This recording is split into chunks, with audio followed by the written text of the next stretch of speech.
having thy fear always before our eyes, and laying aside all private interests, prejudices, and partial affections, the result of all our counsels may be to the glory of thy blessed name, the maintenance of true religion and justice, the safety, honor, and happiness of the King, the public weal, peace, and tranquility of the island, and the uniting and knitting together of the hearts of all persons and estates within the same, in true Christian love and charity, one towards another, through Jesus Christ our Lord.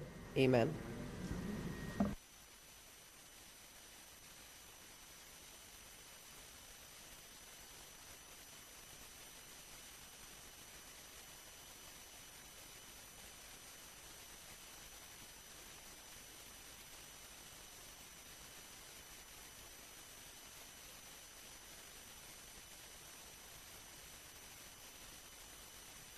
Please be seated.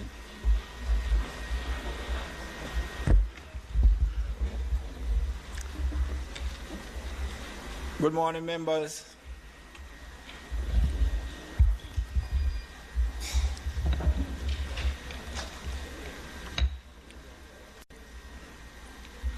The Senate of Jamaica meeting of Friday, November 11, 2022 is now called to order.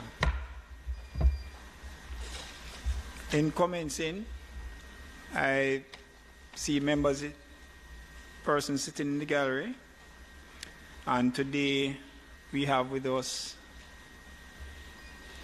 Calabar High School, Rabalak.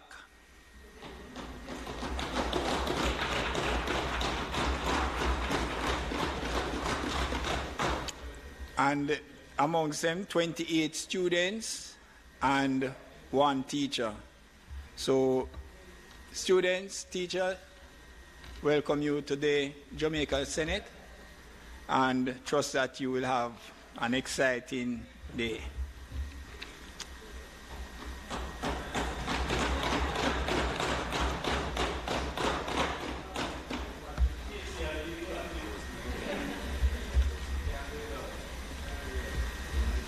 And we also have persons who are watching online, and I wish to also welcome them. As you will note this morning, our clerk is not with us at this moment, and she's off attending her son's graduation from UTEC. And I'm certain that she's a proud mom this morning. It's a remarkable achievement when you raise your young one and they complete your tertiary education. So commendations to Ms. Curtis, her son, and other members of her family in that regard. And similarly,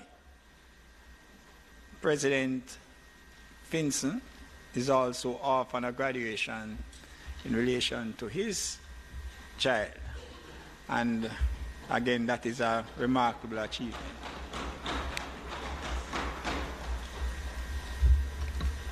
All right, statements by ministers. Announcements. Laid on the table of the Senate are the following. Minister Paper number 92 of 2022 entitled The Passport, Immigration and Citizenship Agency PICA Annual Report for the financial year ended March 31, 2012. The annual report and audited financial statement of the Aeronautical Telecommunications Limited for the financial year 2020-2021. Jamaica Public Bodies' first supplementary estimates of revenue and expenditure for the financial year ending March 2023. Information Technology Audit Report on the Application Management and Data Automation Amanda Software, Application and Information Security Control. Compliance Audit Compendium Report on COVID-19 expenditures, Ministry of Health and Wellness, and Ministry of Labor and Social Security. And finally, the report of the Commission to inquire into the emoluments of judges of the parish courts and other specified officers 2021. Thank you, Mr. President. Bills brought from the Honourable House of Representatives. The following is a message from the Speaker of the House of Representatives to the Honourable Senate. I have the honour to advise the Honourable Senate that on the 8th day of November 2022, a bill entitled An Act to Amend the Income Tax Amendment Act was passed in the House of Representatives. Marissa Dalrymple Philibert, CD, MP, Speaker of the House of Representatives. Mr. President, I signify my willingness to take charge of the bill. A bill shortly entitled the Income Tax Amendment Act of 2022 be read a first time. Mr. President, I beg to give notice of second reading of the bill.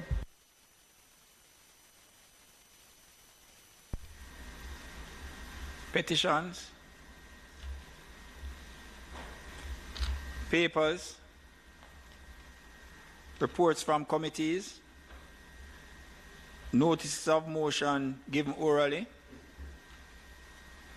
questions and answers to questions, motions that may be made at the commencement of public business requiring notice, motions relating to sittings of the Senate, motions for leave to introduce bills, presentation of bills without leave of the Senate first obtained, public business.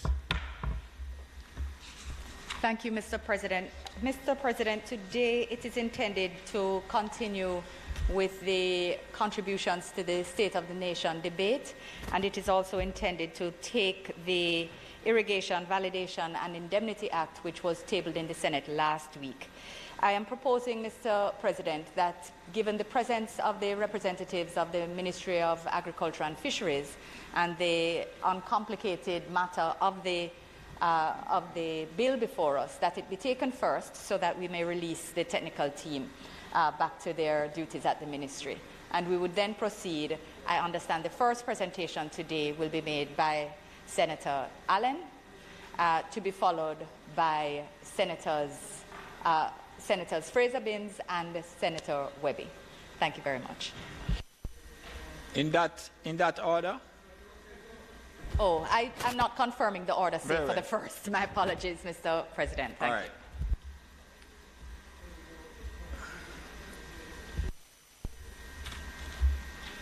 Minister Campbell.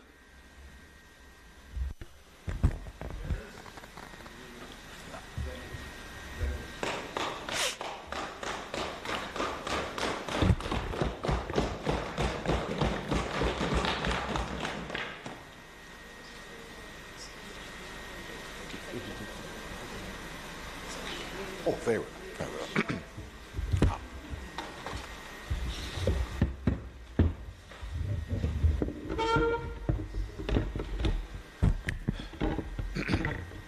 Mr. President, the bill before this House is entitled the Irrigation, Validation and Indemnity Act 2022. This bill, as its genesis from out of Cabinet Decision number 1 of 2022, and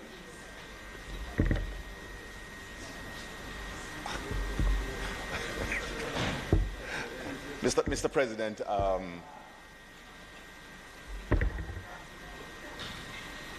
I seek your leave. Mr. President, you are so permitted. Very well, sir. Most kind of.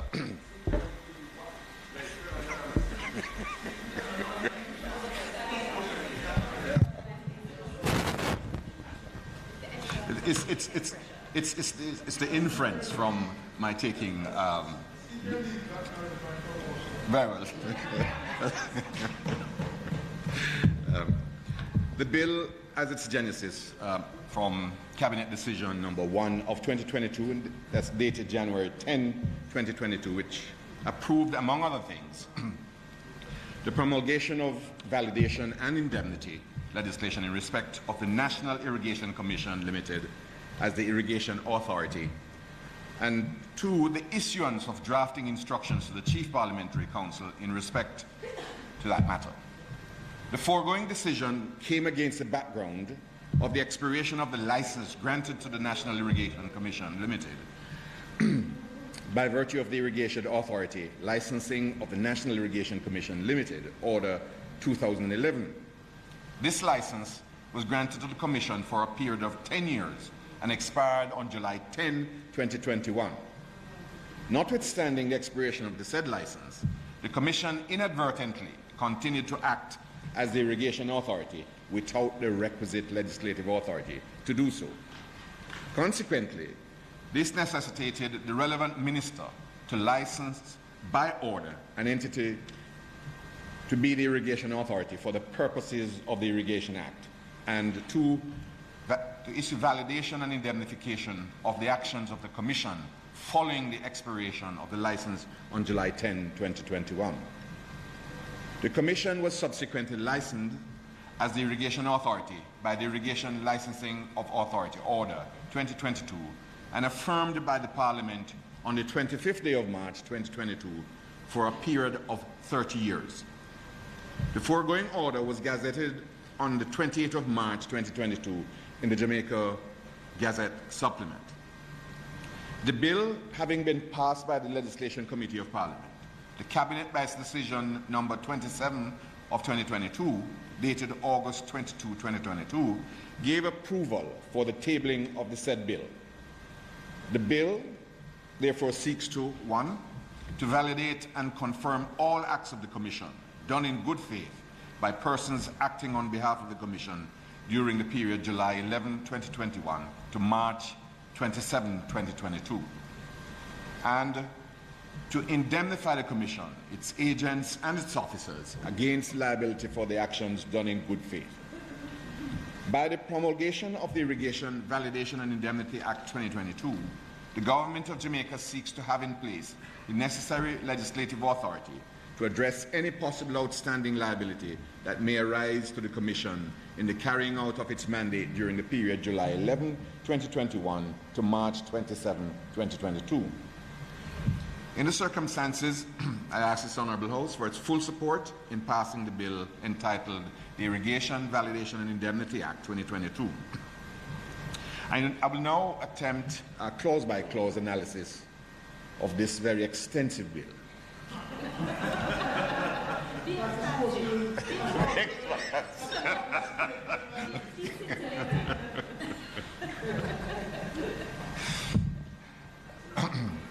The bill, it commences with the long title, which states, "An Act to validate and confirm the acts of the National Irrigation Commission Limited, done in good faith by persons acting on behalf of the National Irrigation Commission Limited, and to indemnify the National Irrigation Commission Limited, its agents and its officers against liability for actions done in good faith and for connected matters." It then flows into a series of paragraphs that I will refer to as the preamble, which provides the antecedents which have given rise to the need for legislation to validate and indemnify the actions of the Commission. The Clause 1, short title and construction. This clause, it provides the short title of the bill, and it indicates how the bill is to be construed when read, and that is for the bill to be read as one with the principal act. Clause 2. This clause proposes to, notwithstanding anything to the contrary in any legislation, validate the operation of the Commission in developing and implementing projects. B, procurement. C, sourcing of funding. D, the recruitment and training of staff. E, educating the public and promoting its services through public relations. F, initiating legal proceedings against its debtors and offenders. G, committing to fund compulsory land acquisitions. And H, engaging new customers for non-potable water.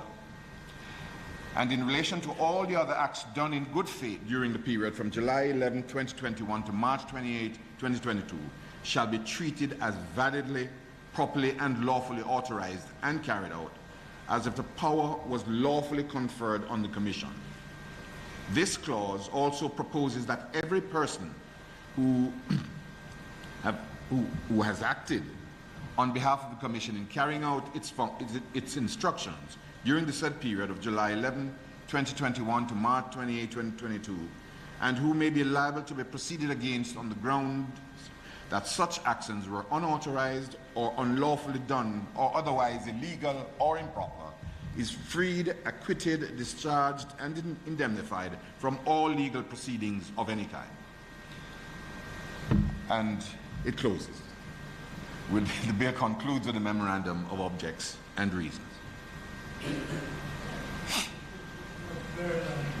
Indeed, I know my friend. Indeed. There's given the time the limitation in time that we have already having started late, I won't make it more expansive today.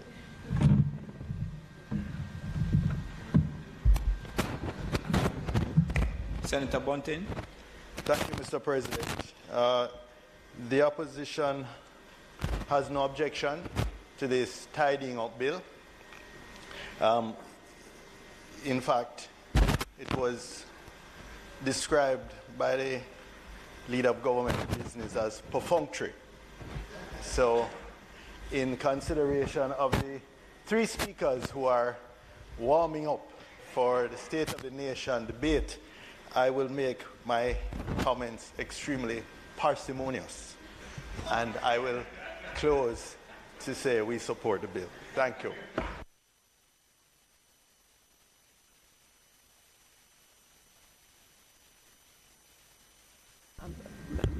President, I just want to.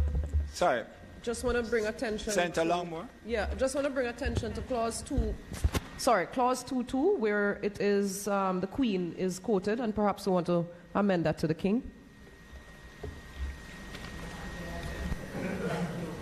To avoid. Thank you, Senator Longmore. Minister. Could we, in the circumstances, Mr. President, take the matter to this particular issue to committee? Yes, sir. Well.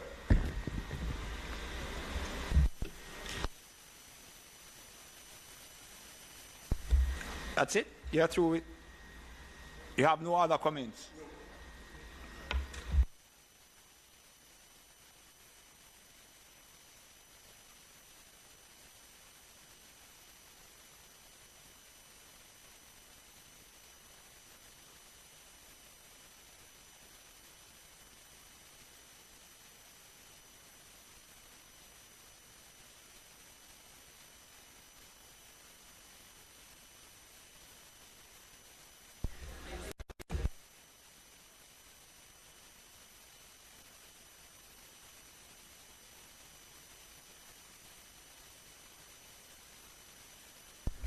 So, Minister.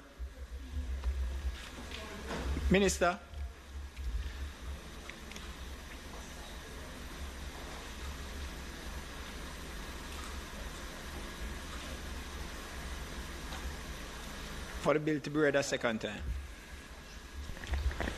May I, in the circumstances, ask that the bill be read a second time? Thank you. The question is that the bill be read a second time. Those in favour? Those against? The ayes have it. An act to validate and confirm the acts of the National Irrigation Commission Limited done in good faith by persons acting on behalf of the National Irrigation Commission Limited, and to indemnify the National Irrigation Commission Limited, its agents and its officers against liability for actions done in good faith and for connected matters. The House will now resolve itself into a committee of the whole House to consider the bill clause by clause. And I should say the Senate.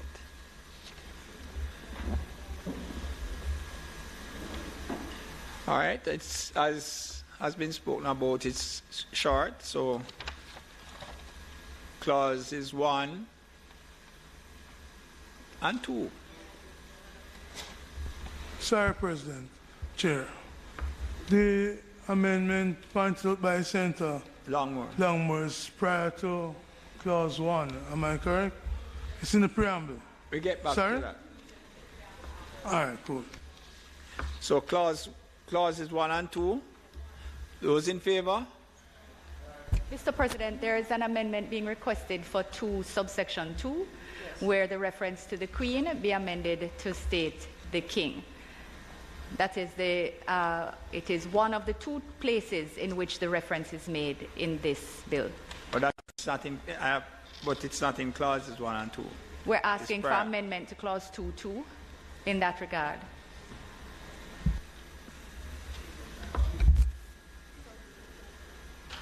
Clause 2, subsection 2, Chair. Clause 2, section 2. Very well. Yes. Thank you. Thank you, Mr. President. All right. So the proposal is that there be an amendment in clause 2, section 2, reference to the Queen, to be amended to King, read King, King's Most Excellent Majesty. So those in favor? And also in the same clause, Mr. Chairman, to change the pronoun her to his. Yes. Thank you, Senator Fontaine. So for the record, to ensure that it says his heirs. That is correct. Right. You are correct. So we have 2 amendments in clause 2, subsection 2. The first is to remove reference to the Queen and to change that to the King. And in the next line, from her to his heirs. Those in favor? Those against? Ayes have it. And clause 2.2 as amended, those in favor? Those against? The ayes have it. So clauses 1 to 2, those in favor? Those against? Ayes have it. The preamble, I put the preamble, and I think you need an amendment there. Yes, Mr. President, the very same. The same wording to amend the Queen to King, and yeah, that's it there. There's no reference. All right. Those in favor of the amendment? Those against? Ayes have it. I put the title and enacting clause. Those in favor? Those against? The ayes have it. The question is that I do report the bill as having passed committee stage with 3 amendments. Correct? Those in favor? Those against? Ayes have it.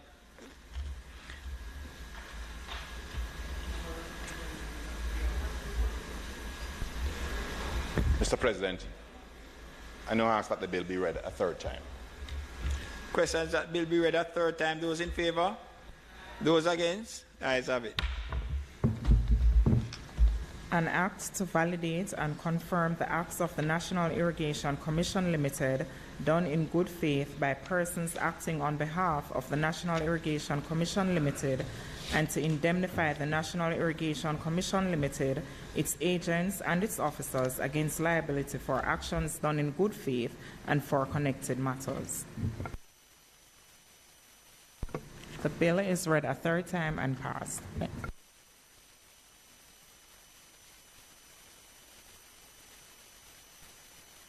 Thank you, Mr. President. It is now intended to proceed with the continuation of the State of the Nation debate, with your leave, commencing with the presentation by Senator Janice Allen.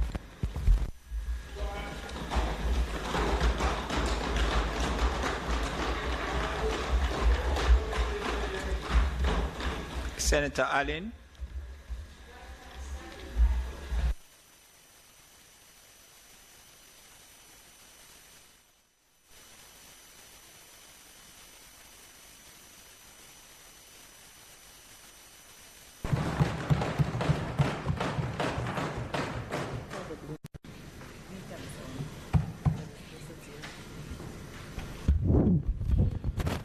Thank you very much, Mr. President. Mr. President, as I begin my contribution today, I wish to first acknowledge and give thanks for the support of this very Senate over the past year, my colleagues on both sides, and especially, of course, my colleagues here on this side. You've all helped me.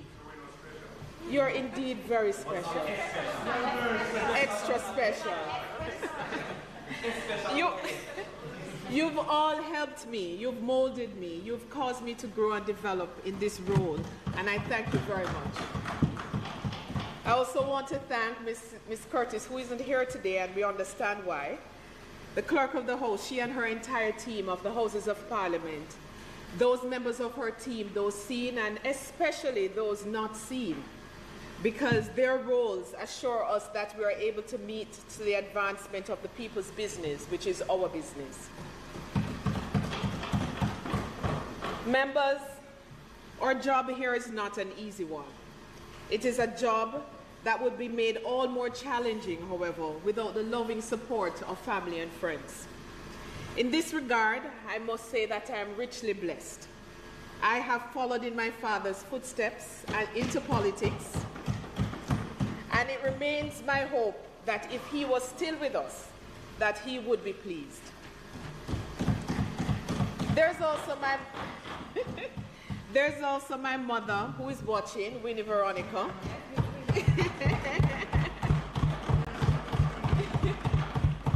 My sister Nicole and all my other family and members of my family who continue to support and encourage and sometimes critique and counsel me. I am most grateful. To my political family, all of you, all of them, especially my members in the West, my mentors in the West, like former Senators Janet Madden and former Senator Noel Slowly. They're always available to me to give me counsel, advice, to help me navigate this very awesome process. But on record, I wish to put special thanks. I keep having a lot of special, but these two are special. Former party leaders, Dr. Peter Phillips and the most honorable P.J. Patterson. And I'm sure the Calabar men would agree when I say the most honorable P.J. Patterson, both of whom have always been available to me as great sources of encouragement and guidance. They have helped me to refine and better understand my role as a young politician, as I now realize I'm called young politician in the streets. Relative. Mr. President, from the outset, I want to make a very special thank you to all the workers, suppliers, investors in tourism. I want to thank them for their continued work, especially over this past year. This vital industry could not have survived as it has without their collaborative effort to address the challenges we have faced.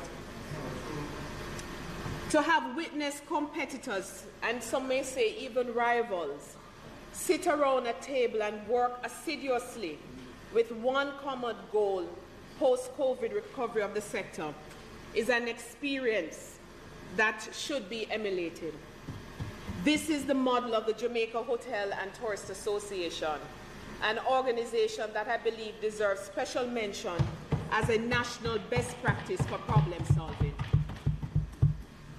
I want to use this opportunity to recognize the immediate past president, Mr. Clifton Reeder, who ascended to the chair at the start of the pandemic, and throughout his entire presidency, he quietly yet ably championed, negotiated, and summoned support for this very important industry. Yes. I enjoyed working with him, and I now look forward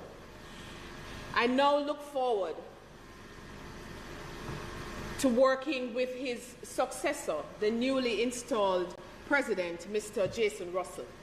Robin Russell. I use this opportunity also to congratulate Mr. Adam Stewart, who is the president of the Linkages Council, for his stellar work over the past year, and indeed use this opportunity to also congratulate him on his honorary doctorate recently bestowed upon him by the University of the West Indies.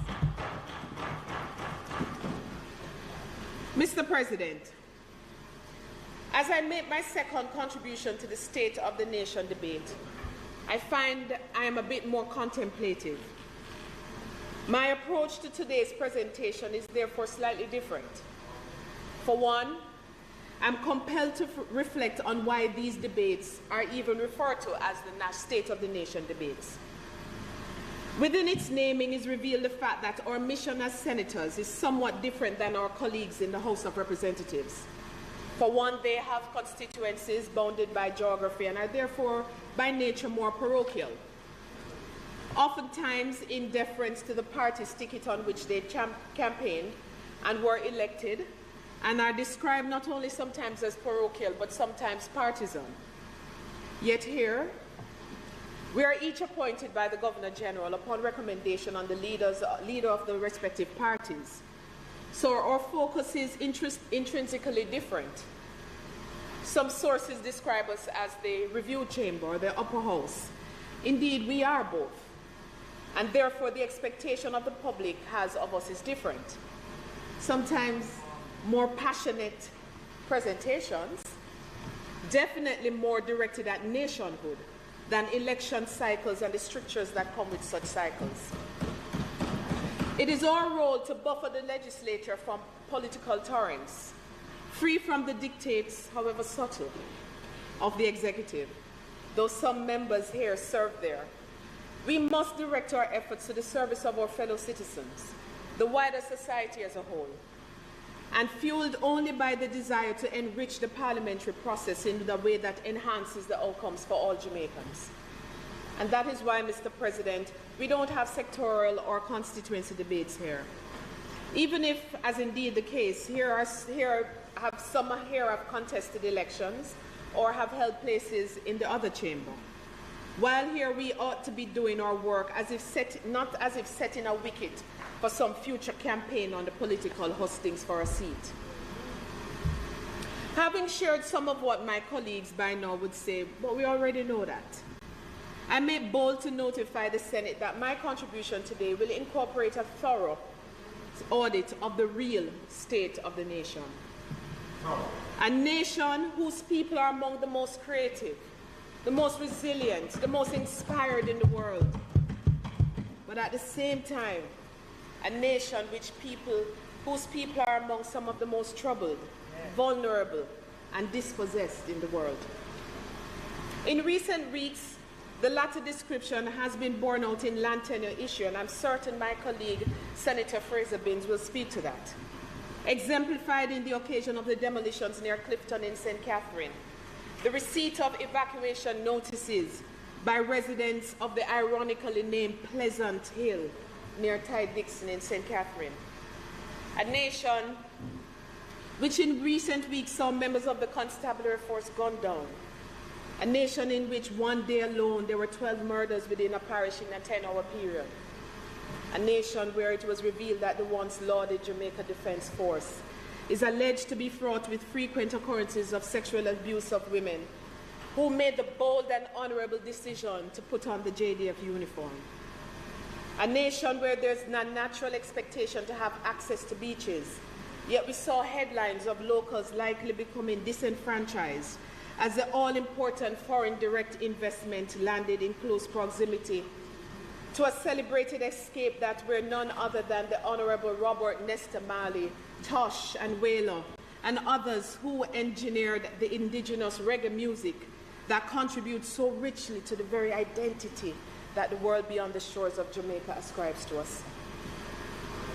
A nation in which too often there are deaths of newborns due to outbreaks which, but for proper resourcing and management, may have become the next Louise Bennett Coverley, Lois Kelly, or even their sister of the arts, Leonie Forbes, who has now departed to enter a stage beyond this life.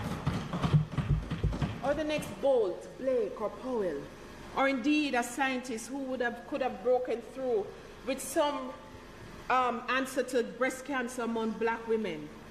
A nation where there are stares and glares from persons hearing my voice right now, but I'm sure not necessarily in this chamber, saying in stern tones, why does she have to bring these things up? Well, to all such inquiries I simply say, I have to bring these things up because these things are happening before our eyes. These things, if we scrutinize them carefully, they're within our collective wisdom as a people to resolve and correct and even prevent.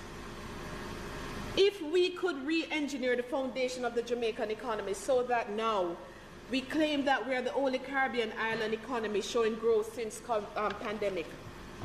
If we can design progressive policies that cause our athletes to no longer be one-off gold medalists, but gold medalists per season, several.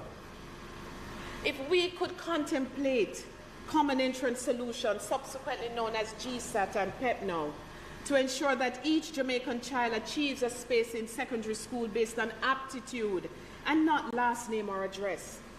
If we could produce scientists such as T.P. Lecky, Henry Lowe, and Manley West, if we could design the all-inclusive concept to strengthen brand Jamaica and keep tourism prospects alive through all the challenges we have seen, whether it be September 11 attacks or the Gulf War that followed, or global recessions, or even the pandemic, then, Mr. President, if we purposely scrutinize the challenges that we face and prioritize the use of resources we have without the epidemic of corruption that weakens our dollar and denies our society the real value of taxes we collect, there's absolutely no dilemma that Jamaica cannot solve. But, Mr. President, that little word "if," it belies a sometimes inescapable reality. As I speak today, these are the issues and realities that occupy my thoughts.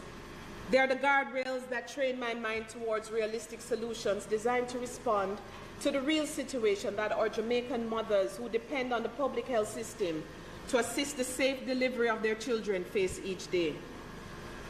Mr. President, if others elsewhere, like this U.S. singer Katy Perry, in her song "Chained to the Rhythm," are asking, and I quote, "Are we crazy living through a lens, so comfortable living in a bubble, so comfortable we can't see the trouble? Are you lonely up there in utopia, where nothing ever will be enough, happily numb?" Whereas in that very song, Bob Marley's grandson, Skip Marley, charges, "It is my desire, break down the walls to connect, inspire. I, up in your high place, liars, time is ticking for the empire. The truth they feed is feeble, as so many times before, the greed of all the people, they stumbling and fumbling, and we're about to riot." In short, therefore, Mr. President, my desire is to prevent the riot of success to the theme that should have united us in this our Diamond Jubilee to reignite our people for greatness. Mr. President, like I said, I'm contemplative this year. As was the case last time around, I hold a portfolio of tourism, but this year it's linked with linkages, twinned with linkages, which is an acknowledgement that as a service industry, tourism serves much like the engine linked to the vehicle which it is installed. Those linkages are channels through which the earnings from tourism enter the real economy and has quantifiable impact on the rest of society. Linkages as well, though, which the challenges of the wider society runs. Challenges such as crime, underemployment, unfulfillment among our youth and workforce filter into the tourism domain and sometimes cause negative outcomes. Mr. President, I must therefore cite both the positive reports from the incumbent tourism minister as well as critique them. You see, we all know at a subconscious level that tourism is good for the economy, the engine of growth, as you will. Yet, can we tangibly declare it? Can we identify in real ways how tourism has transformed the lives of thousands of tourism-dependent families? Are they experiencing Katy Perry's stated utopia? Or are they, like Skip Marley, trying to say, time is ticking for the empire? Mr. President, we have a minister who makes copious grand announcements replete with figures of earnings, bookings, arrival figures, cruise ship stopover. But the truth is, the common man is not feeling it. He's not feeling the benefits of tourism, and even for some who work in the sector, they're not feeling so grand about tourism. And we must address the inequities. We must work to ensure that everyone feels the impact of tourism, otherwise it's unsustainable. That's right. The fact is, many feel the isms of tourism. Some of our workers and nationals who live adjacent to the resorts, who while at work wore masks long before COVID, pretending that everything is Ariman for visitors and that Jamaica there's no problem. Yet behind grand announcement lives the unrequited expectations of our tourism workers at various levels, that a career would have empowered them to finance their children's tuition at tertiary institutions here or abroad.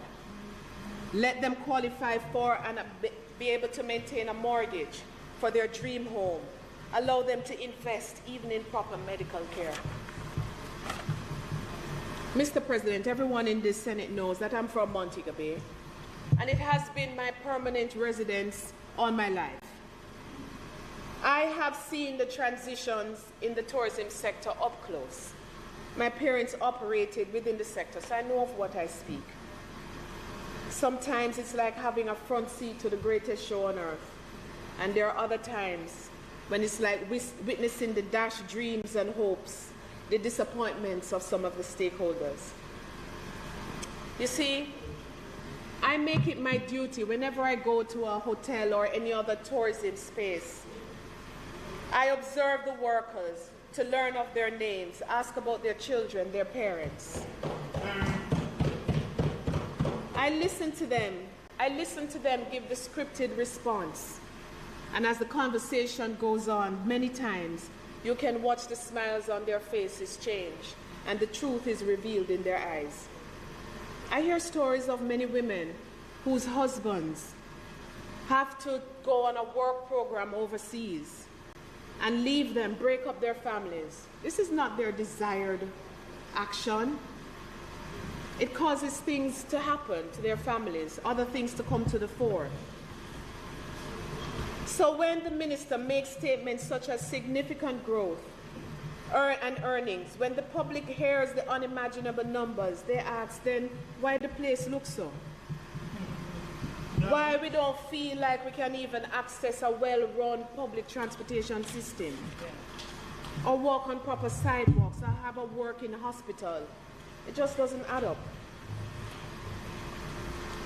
Mr. President, too many of them become confused by the near $6 billion United States dollars in earnings as declared by the minister when they have received diminishing returns as their wages remain as they have over the many years, but which in real terms as inflation rises and the dollar fluctuates, their wages have diminished, as have their purchasing power. You see, I hear the new JISTV president saying that we shouldn't be asking for increase in wages at this time because it will make us uncompetitive. I really couldn't disagree more. I could not disagree more, because what will definitely make us uncompetitive is when the best of our people flee. How can we, in good conscience, not seek to make adjustments when part of how we will recruit and retain the best of the best is through remuneration? No,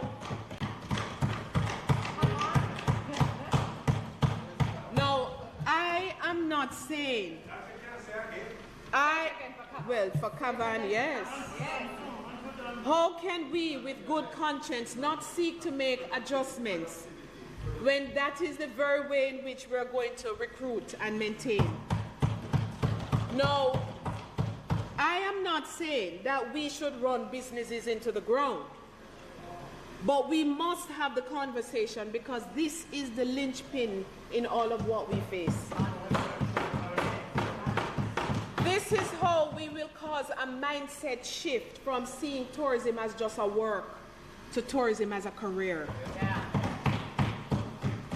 Mr. President, I won't go into the analysis here, but let me place this on the dashboard of the sector. The recent ruling by the courts with respect of private security guards not being independent contractors, but employees, it reads ominously for the tourism sector. Yes.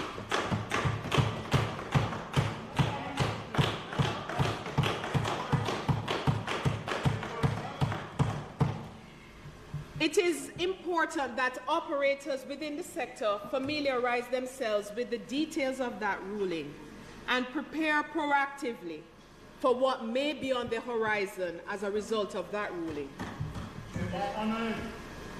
Last year I spoke about security of tenure, and I use this opportunity again to reiterate that. It is time for the government to do something about contract workers within the tourism sector.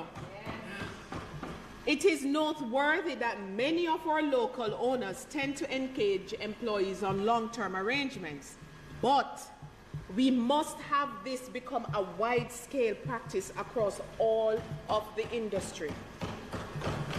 Because you see, security of tenure is critical. For one, it addresses the issue of retention of the best within the industry. And the final point, Mr. President, is that inconsistencies and inequities are serious threats to the growth and sustainability of the sector. As a nation, we tend to bend backwards like limbo dancers for visitors to experience a life that quite often is foreign to many locals. Tourists must be safe, but too often we are not safe. Tourists must have access to the best health care should they become ill, but we don't have access to the best health care.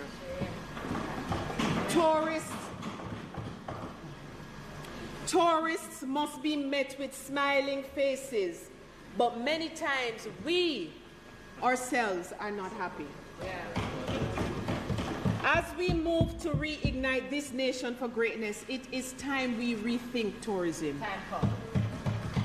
As soon as Jamaica, the Jamaica that our citizens experience and are exposed to, becomes clean in the streets for Jamaicans, safe in the towns for Jamaicans, healthy in the hospitals for Jamaicans, then and only then will the occasional travel advisory that can sometimes send shockwaves across the sector will be reduced, even eliminated, because at that time, Jamaica will be that much more attractive, that much more safe, and that much more vibrant, and that much more chosen by foreign nationals desirous of an escape.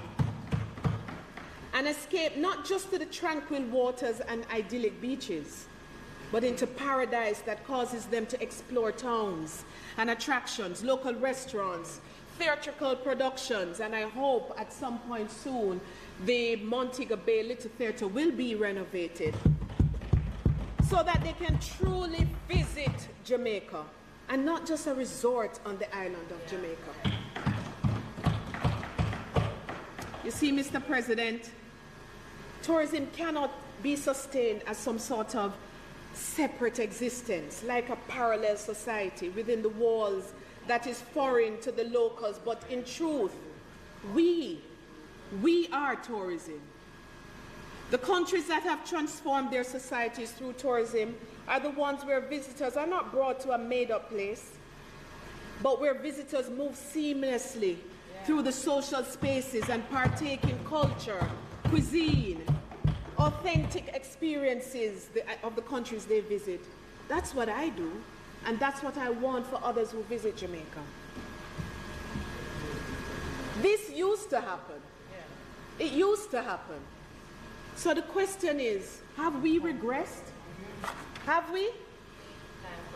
Maybe it's about time that the government moves to design and implement an EP development strategy instead of constantly talking about it.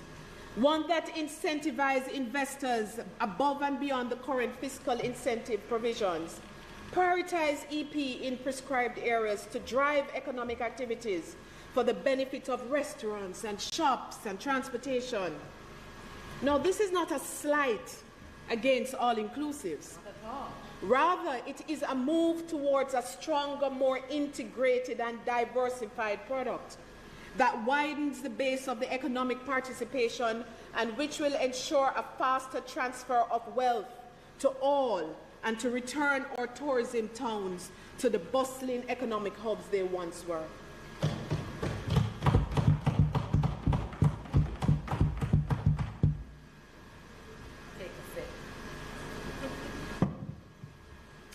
Mr. President, the quality of local infrastructure is another aspect of the Jamaican space that I must address.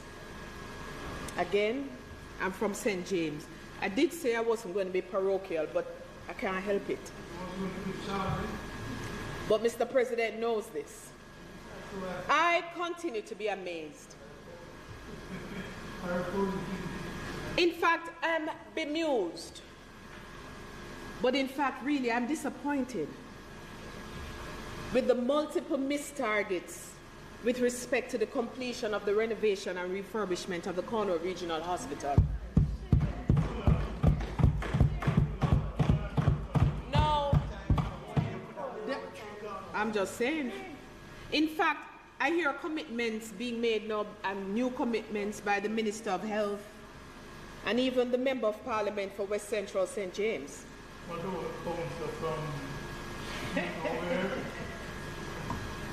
But in May of this year, when I visited the hospital site, I was told by the contractors that a fully completed hospital will not happen before December 2024. What?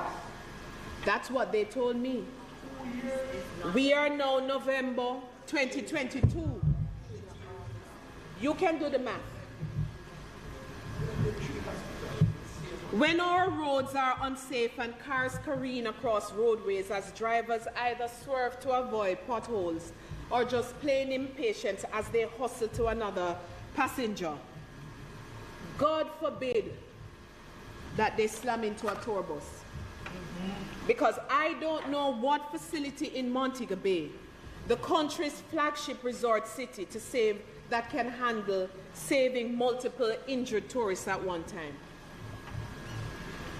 Now, Mr. President, I will at this point congratulate the Sanctuary International Airport, the Montego Bay Airport, who just this week, as reported in the newspaper, carried out an emergency simulation exercise. Very important, and I congratulate them. And I will read a little bit from the article in the Observer. And this is a quote from the Manager of Commercial Services, Mrs. Sharon Hislop-Holt. She says, "We carried out a full-scale emergency exercise where we simulated an aircraft event occurring over water, and the simulation took place in the White House community in the vicinity of tropical Bliss Beach. This was in coordination with other emergency response services as well as our mutual aid partners. Participating in the exercise were representatives from the Jamaica Civil Aviation Authority, Marine Police, the U.S. Embassy, the Jamaica Fire Brigade, Jamaica Constabulary Force, and emergency responders from the Cornwall Regional Hospital." So the question arises for me, if it were real and not a simulation, how would it truly have gone at the Cornwall Regional Hospital in the state that it is? I'm just asking the questions. Because I will say it again, if we fix the healthcare system for Jamaicans, we at the same time fix the healthcare system for those who visit Jamaica. Mr. President, at this point I must pause and ask the Minister, where is the 5.7 billion United States dollars he said has been earned over the past 2 years? Where is it being spent?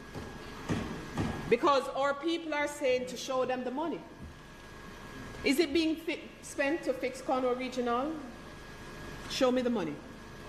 Or is it being used to clean up garbage in all of the towns across Jamaica from Montego Bay to Ocho Rios or Negril? Show me the money. That's a fire alarm? Used for the fire brigade.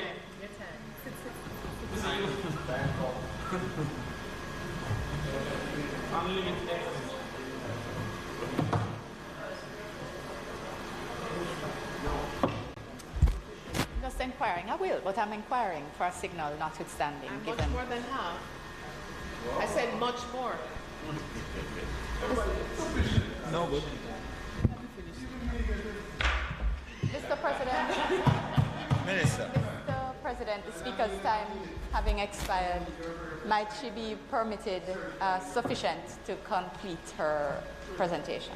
The question is that the Speaker's time having expired, that she be given sufficient time to complete her presentation. Those in favor? Aye. Those against? The ayes have it. Senator Allen. Thank you very much, Mr. President, and thank you very much. Is it being used to improve better wages for tourism workers? Is it being used to fix roads to places like Somerton or Adelphi in East Central St. James, or Johns Hall or Welcome Hall in South St. James, where many tourism workers live? Or Lethe?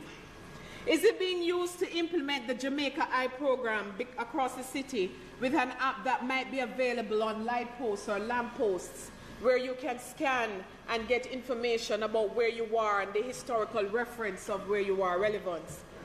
Because, Mr. President, if it is not being used or spent on things of this nature that are possible for social transformation, then what is it about, really? We must reimagine tourism by involving the communities as attractions, as they expose our visitors to cultural practices, products, and services. The sustainable future of tourism lies in involving Jamaicans in the marketing of tourism and making them stakeholders and shareholders.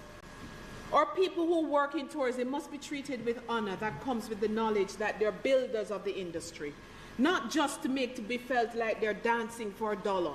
Rather, that they're investing in equity in the economic dynamo that's tourism, that takes care of their own dreams and desires and to fulfill their plans to be professionals, entertainers, chefs, whatever.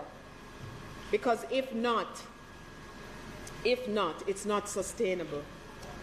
No longer should Jamaica have workers masquerading for tourists, feeling second class, fretting if their daughters are safe as they're on bike taxis through the cane fields of Westmoreland because of the absence of a clean, planned public transit system that takes them from home to school and back. Every worker is valuable and must therefore feel valued. They must live in dignity. We often say that tourism is the bread and butter of the economy, but whose bread is really being buttered? Mr. President, our workers need to be full participants in tourism and not just experience the social isms. As I said before, for many, tourism is seen as not as a career, but as a work, as a job, and sometimes not even the best jobs. We must rethink tourism. We must rethink training and development, and I know my colleague, Senator Crawford, will speak to that when he presents about training. So the question is, are the training institutions sufficient to sustain the sector? Are the trainees being trained to meet the new standards of hospitality? The fact is, we're facing a massive labor shortage, even at the lowest level, and this point was reiterated just this week by an official of the Ministry of Tourism. And it is therefore an indictment on us that we are not able to supply the entry-level labor that is needed to fulfill the basic needs of the industry. It's time that we are working together to resolve this, otherwise we'll remain in a dire situation. With proposed new investments and new hotel stock, room stock going up, and I see the minister has jetted off once again. He's off to where? Saudi Arabia? Yes, Saudi Arabia. I wonder aloud. No Skype, travel. Yeah. I wonder aloud, will we have the required labor to support this, whether in construction or operations phase, because we have an issue and we have to face it, because tourism is much different today than 20 years ago. And in fact, pre-COVID and post-COVID tourism is two different tourism. It changes so rapidly. The industry now demands the highest level of customer service, product adaptation, integration of technology. And we must therefore have the type of staff that can even anticipate needs before they are even known. It therefore means that we need skill levels at varying levels, whether in customer service, even psychologists, Senator Longmore, behavior expertise, they're all needed in tourism. So while it is important to market Jamaica, and I know that's been the focus of the minister, while it is important to market Jamaica and what we currently have, it is more important to be in the research and development of policy stage to anticipate the needs and deliver on them for the next set of visitors who contemplate Jamaica. We can't afford to remain stagnant and rest on our laurels. And that is why I'm looking forward to, with great anticipation, to the collaboration between the University of the West Indies, Florida International University School of Hospitality, and the Gordon Wood Stewart School of Hospitality, as they work together to develop the next set of professionals in the industry. But while they do that, HEART and JCTI needs to follow suit and radically redesign and develop the requisite programs to support and churn out this line staff that will be needed to support this endeavor. Because in my discussion with industry officials, the biggest problem we face is labor, a shortage of labor. And we must begin to address the issue of remuneration. So when I say, like I said before, when I hear that we should not increase wages because it will make us less competitive than Dom Rep or Mexico, I respond and I say, Jamaica has to decide what is good for Jamaica. We have to decide what our objectives are. It has to be that we're seeking to retain the best of us and cause those who have left to contemplate returning. And one major way to do that is through compensation. You see, Mr. President, they said that the only drain that works in Jamaica is a brain drain.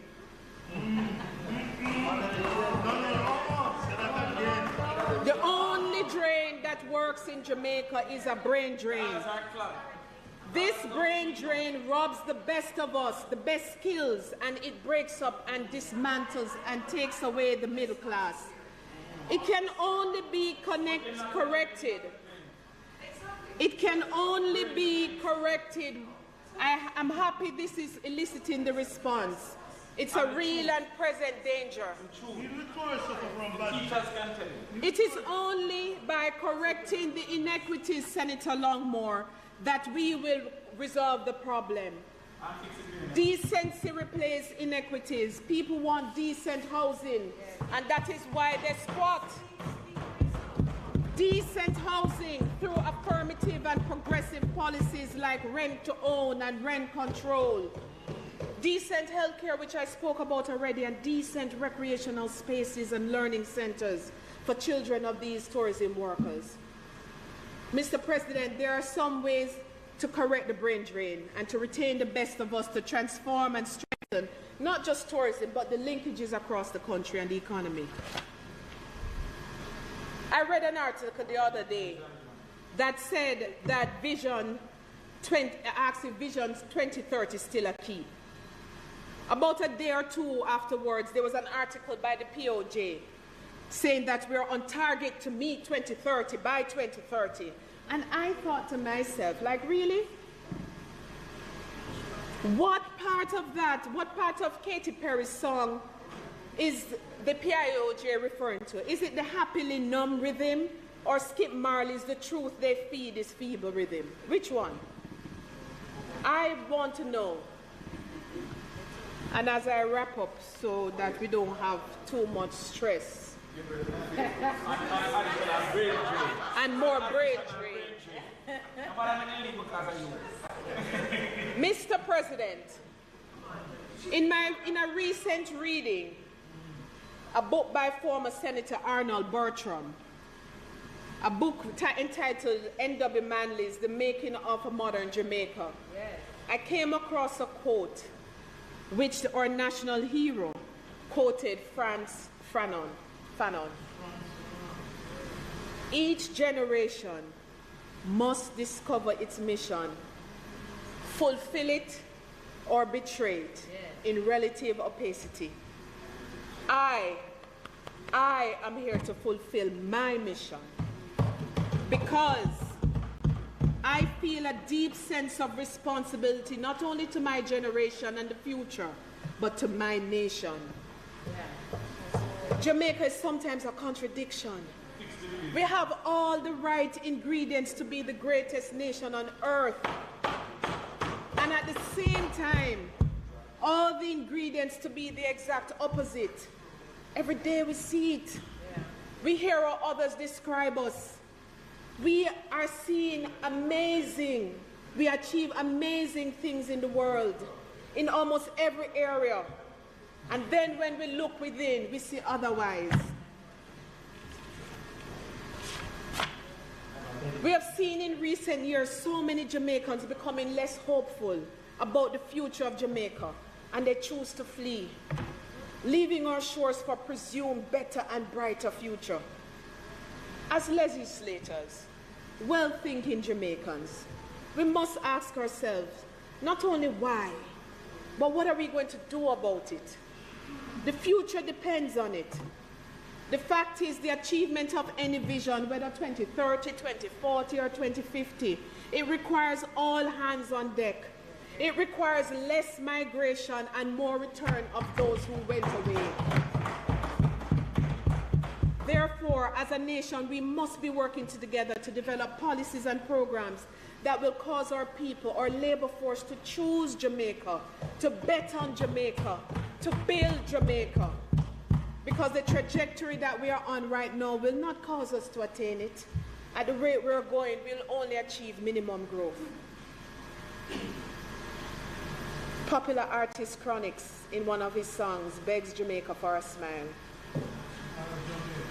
Impressed with her rich history and sweetest gifts, he begs her for a smile, but she retorts that she's tired. The time has come for us to revive Jamaica. We must commit to come to her rescue. She gives them reggae, she gives them beaches, she gives them flowers, she gives them fern, and all she gets is abuse in return. We here in this honorable space must, in thought, word, and deed, commit to putting a smile on Jamaica's face before we expect Jamaicans to smile for others. It begins with an understanding and an appreciation of our people's value, and then a commitment to make them feel valued.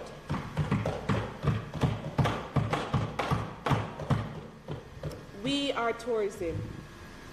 Tourism is our experiences, our culture, and most importantly, our people. Let us reignite our nation for greatness as we reimagine and therefore rethink tourism. If we imagine the state of the nation as the face of tourism, then in order to butter our breads, we will be motivated to make the daily experience of Jamaicans a pleasant one. As I did on International Tourism Day, I invite you to imagine a Jamaica that is safe, clean, and prosperous for Jamaicans. Mr. President, don't you agree with me that Jamaica will attract even more tourists? Yes, true. The time has come to make that Jamaica a reality. Let us work towards an improved state of the nation, Jamaica, land we all love. Thank you, Mr. President.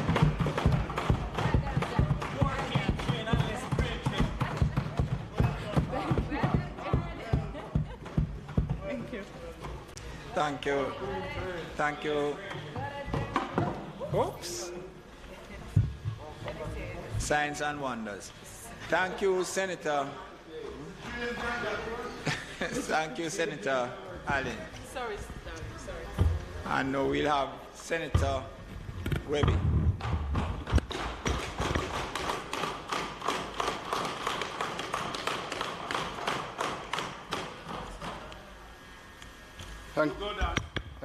Thank you very much. Thank you very much, Mr. President, and thanks for that listening tourism, Janice. It was very informative. I was thanking you for that listening tourism. It was very informative. Mr. President, Mr. President, I rise to contribute to the State of the Nation debate. Let me say, colleagues, that I am truly humbled by the opportunity to serve Jamaica as a senator, and I want to recognize the most Honorable Prime Minister Andrew Holness for the trust he has placed in me to fulfill this role.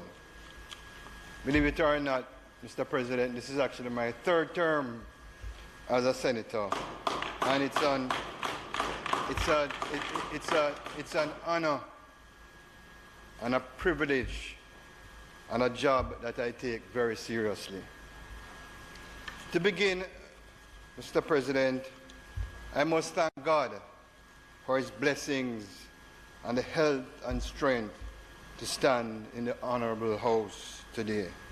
To my wife and my 3 children, I want to say thank you for your support and love over the many years.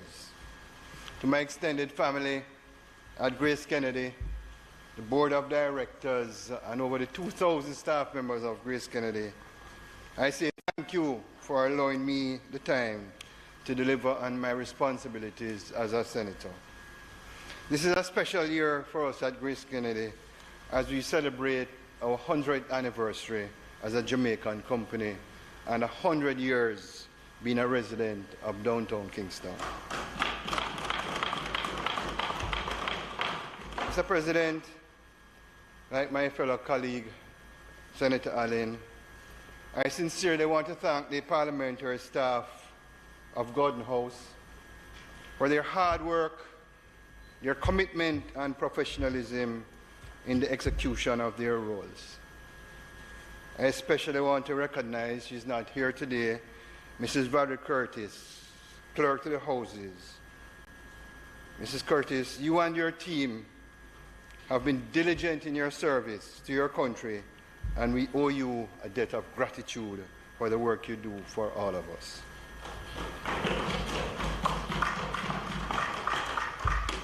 Mr. President, I also want to recognize the President of the Senate, who I know is watching, for his excellent leadership and guidance of the Senate. And by the way, standing President, I've noticed that you're getting the walk just okay. Well done. I can see that you have been practicing. To my fellow senators, on both sides, it has truly been a pleasure working with all of you. We have had robust debate, Mr. Lambert Brown, in this House. And sometimes we don't agree. But at the end of the day, the nation should know and understand that we are all friends.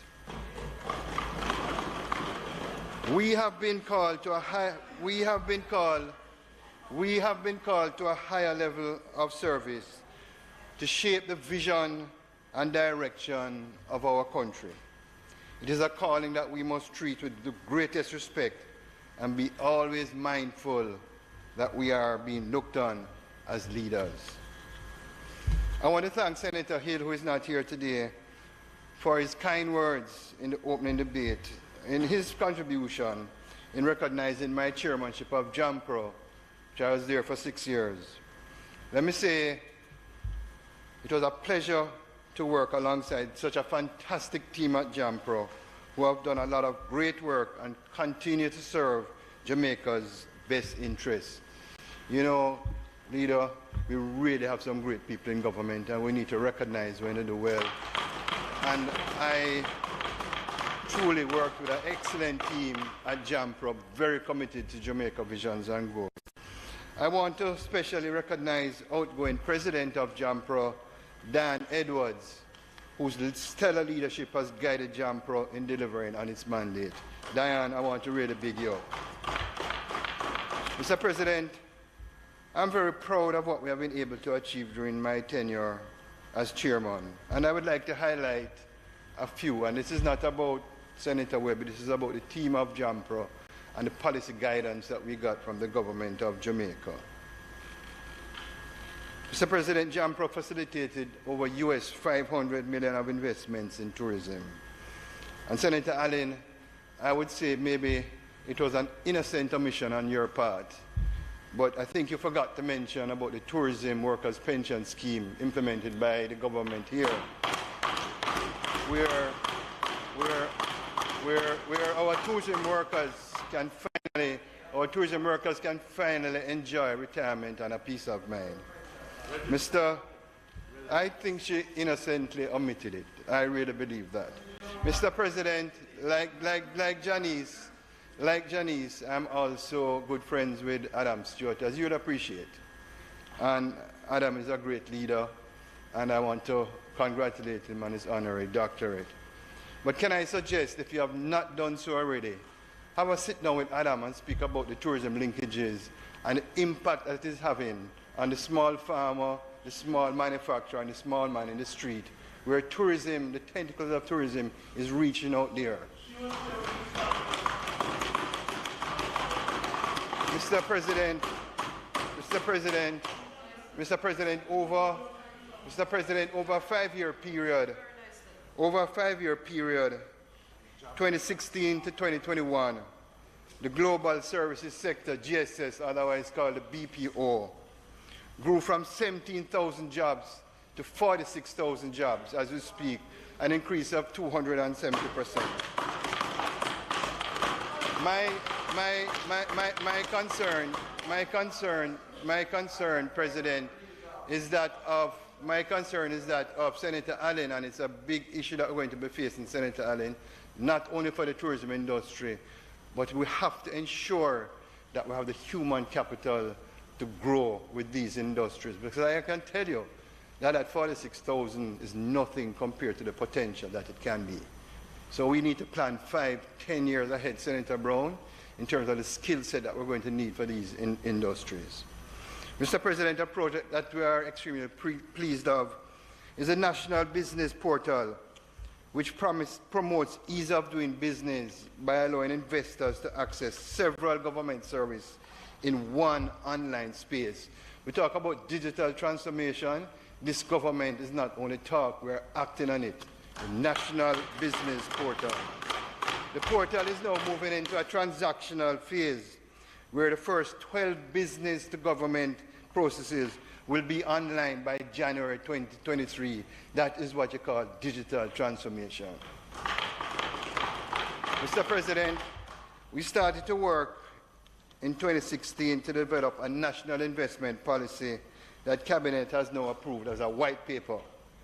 The policy, when implemented, in my mind, will be a game changer by providing a comprehensive approach across government to attract and facilitate and retain local and foreign investment. Another area that I'm extremely proud of, and Senator Albin has been really an apostle of exporting more. Well, we, under the Export Max banner, have trained 46 small businesses, MSMEs, for capacity building so they can now have that technical skill and competence to export more.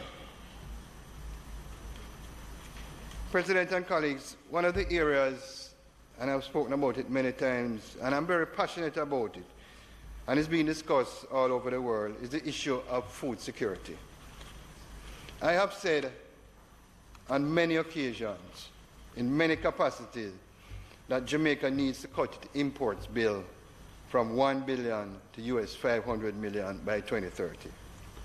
To achieve this, we need more import substitution. What does that mean? We need the right policies, business environment, and incentives that will provide the backing to attain this target. We must increase production to improve food security, raise productivity, and create sustainable value-added food products. We must train and develop our human capital to improve productivity significantly. We must roll in the red tape and roll out the red carpet for our local farmers, our manufacturers, and other businesses, so they can build capacity to produce domestic goods at a reasonable price and increase local consumption.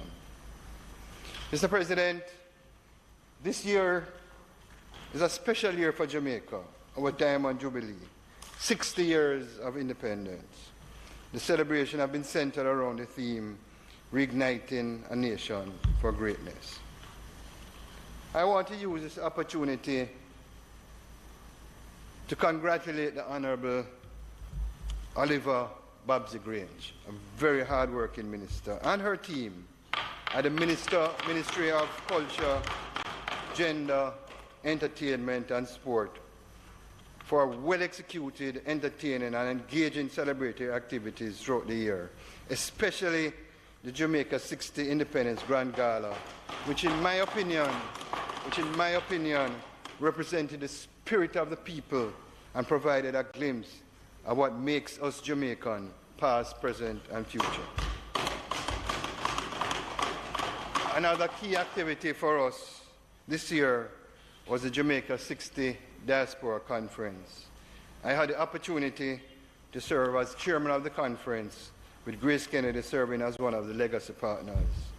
I want to thank Honorable Kamina Johnson-Smith and Honorable Leslie Campbell for hosting this signature event that brings together Jamaicans from every nook and cranny across the globe to discuss matters of national importance to Jamaica, land we love. I want to congratulate both senators who I have the opportunity to serve on the big achievement of the national diaspora policy, which solidifies Jamaica's commitment to its diaspora and the important role they play in our development. I want to big up our two senators for the national diaspora policy. Congratulations, both of you. The truth is, regardless of where they live, one thing I know, our diaspora is passionate about and love our country. I thank them for their significant contributions to agriculture, education and health sectors, charities and community development initiatives. I want to strongly encourage my Jamaican brothers and sisters in the diaspora to invest more in Jamaica. The truth is, and Senator Allen did touch on it, Jamaica has a rich culture, a strong heritage and legacy as a country. I'm sure all my fellow senators will agree with me when I say we feel a sense of pride when our black, green and gold flag is flown high.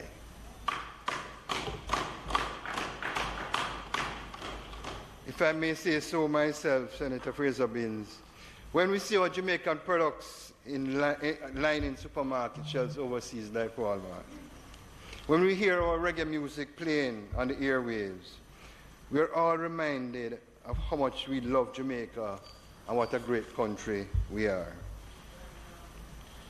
The truth is, colleagues, the truth is that there is a lot right about Jamaica. But I cannot deny we have had and continue to have many challenges. And I say this with all sincerity. Mr. President, I have been working with my current employer, Grace Kennedy. I started October 5th, 1995. And I've attended many, many meetings over the years, some with my colleague, Senator Bunting.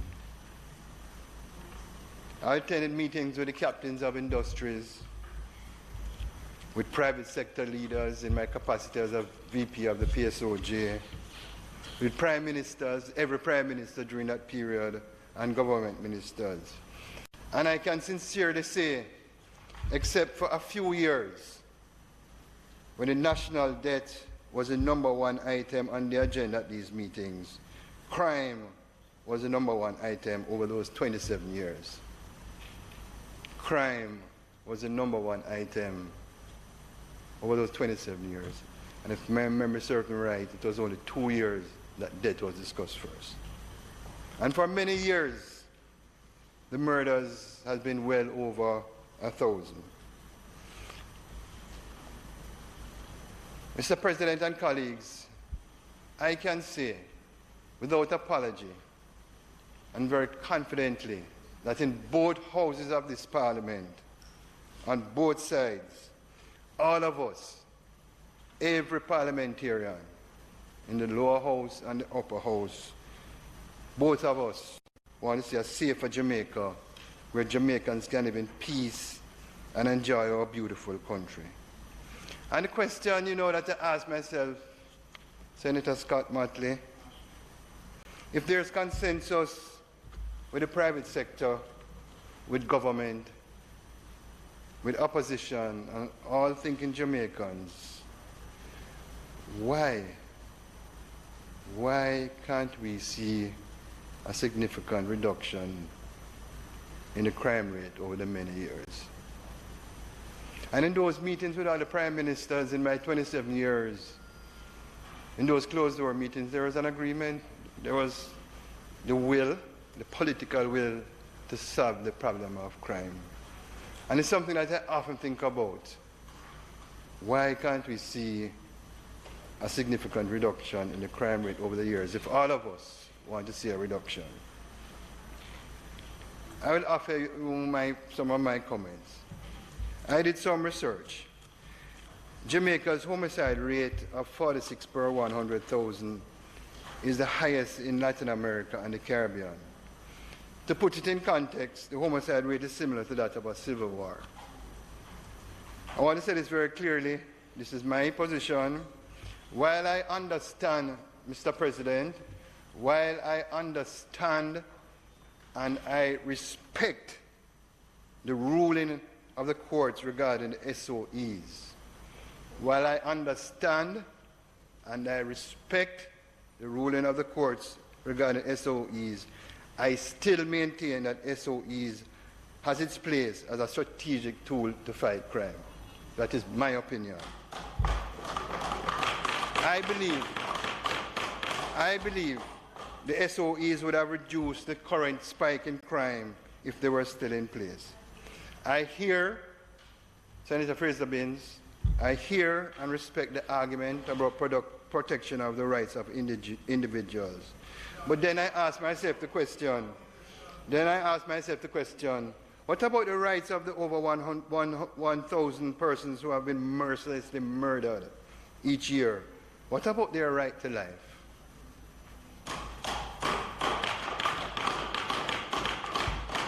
Mr. President, I have tried to answer my own question of why crime is always the #1 item on the agenda for the past 27 years. And up to 2 weeks ago, I was in a very high-level meeting and crime occupied 90% of the discussion. I want to share with you my own thoughts. I believe that there's a strong correlation between the high level of debt that we have experienced over the many years and crime.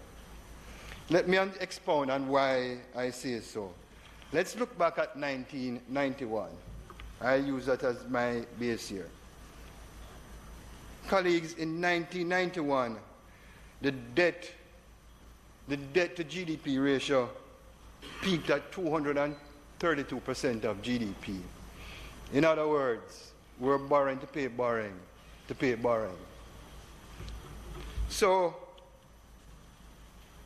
in my language, if this country was a business, it would have gone bankrupt. We didn't have any money to invest in education. We didn't have any money to invest in fighting crime. We didn't have any money to provide in proper health care, housing for our people, and developing the country's infrastructure because we were paying debt. Not only paying debt, we were borrowing to pay debt and borrowing to pay interest.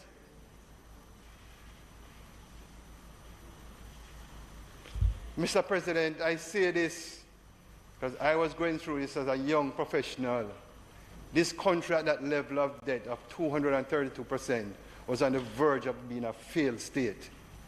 Our social sector was starved and totally decayed. Mr. President, the 90s is commonly referred in our history book as the FinSAC era, when interest rates were as high as 60%. Jamaica lost our entrepreneurial spirit and innovation to do business.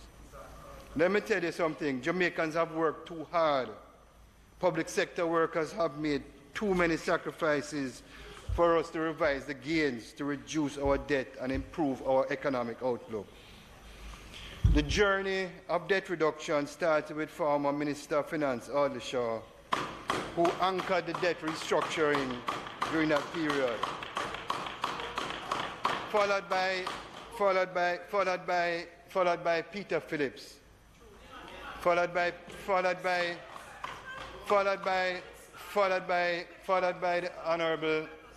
the Honourable Peter Phillips,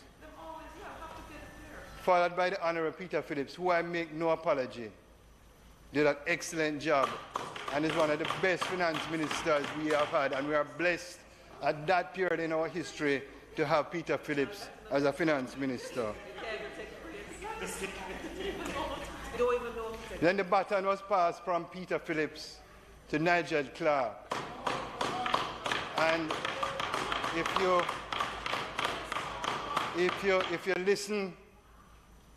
you listen to the world leaders and other experts in finance, Nigel is a star, one of the best finance ministers at his tenure here. I'm proud, Senator Bunting.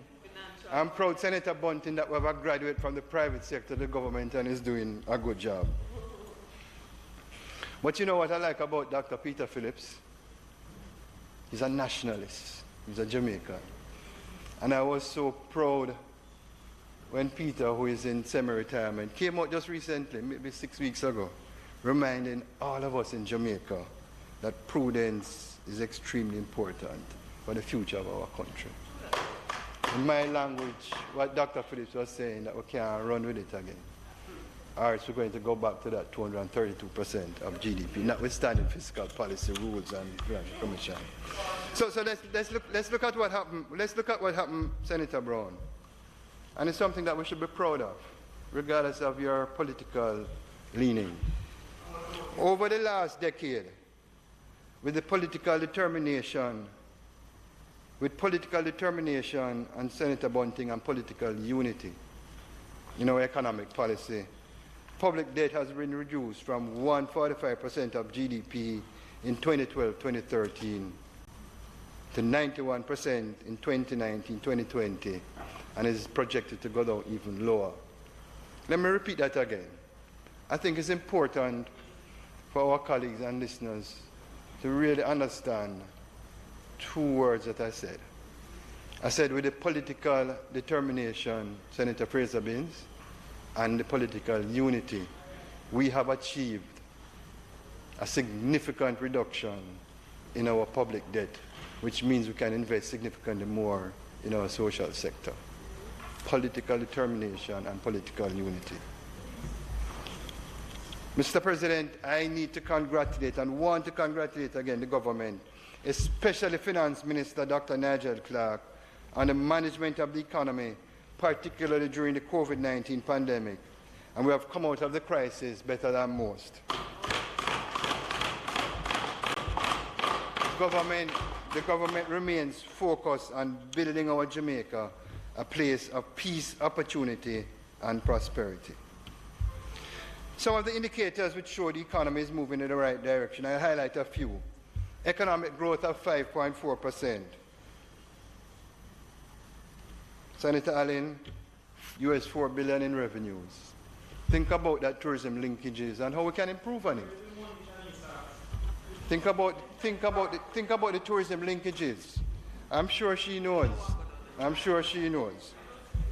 The business confidence grew by 18.3% in the third quarter.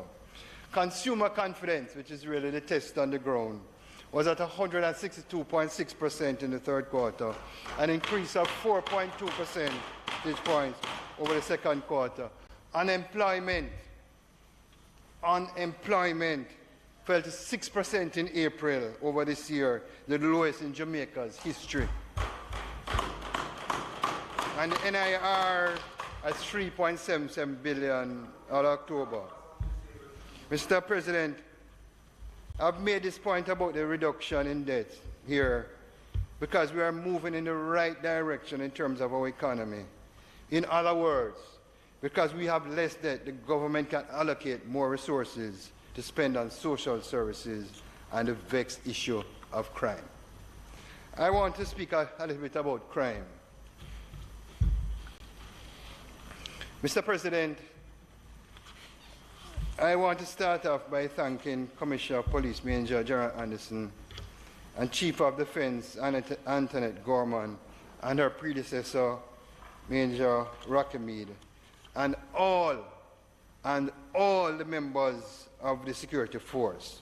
I want to big up every policeman and woman today. Mr. President, these heroes, these policemen and women, they leave behind their families each day and put their lives at risk so we can feel secure and safe. The job is not easy, and it's often compounded by a lack of resources.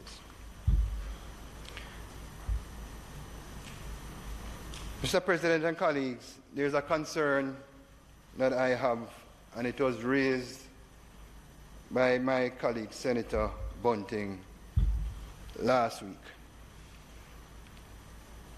And it's about the utilization of resources for national security.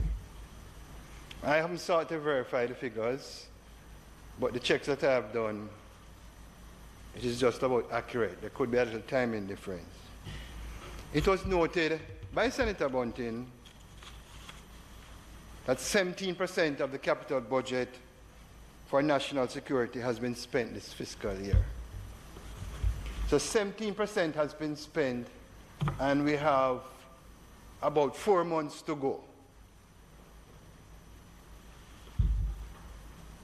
And all of you are aware that based on the accounting procedures in government, if you don't use it, you lose it. In other words, you can't carry it forward. Now, I ask myself for the last 27 years, we're talking about crime.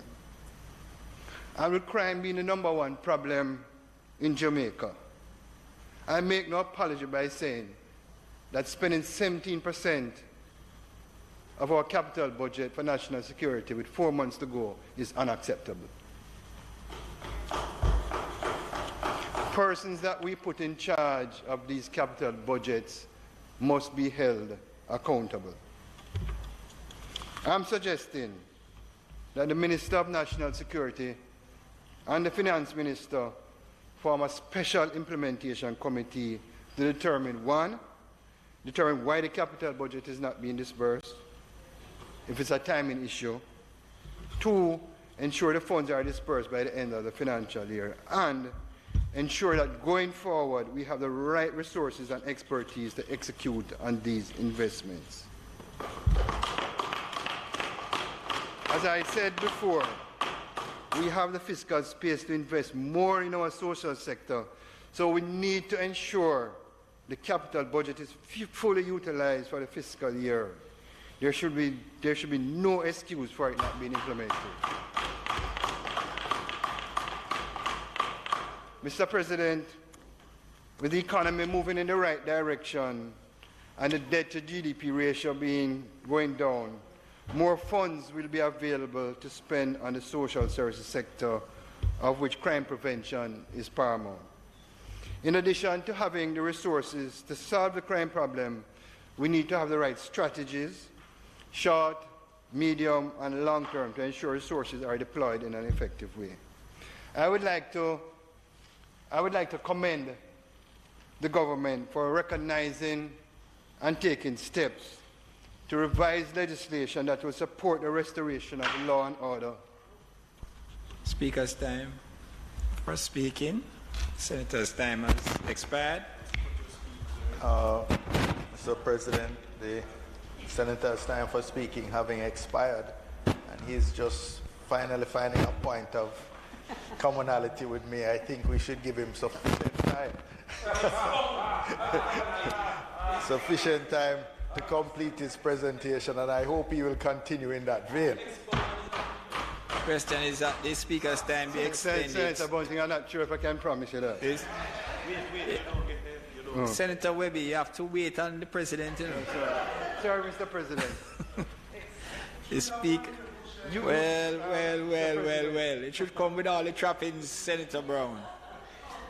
The speaker's time having expired. It is moved that his time be extended sufficiently for him to complete his presentation. Those in favor? Aye. Those against, the ayes have it.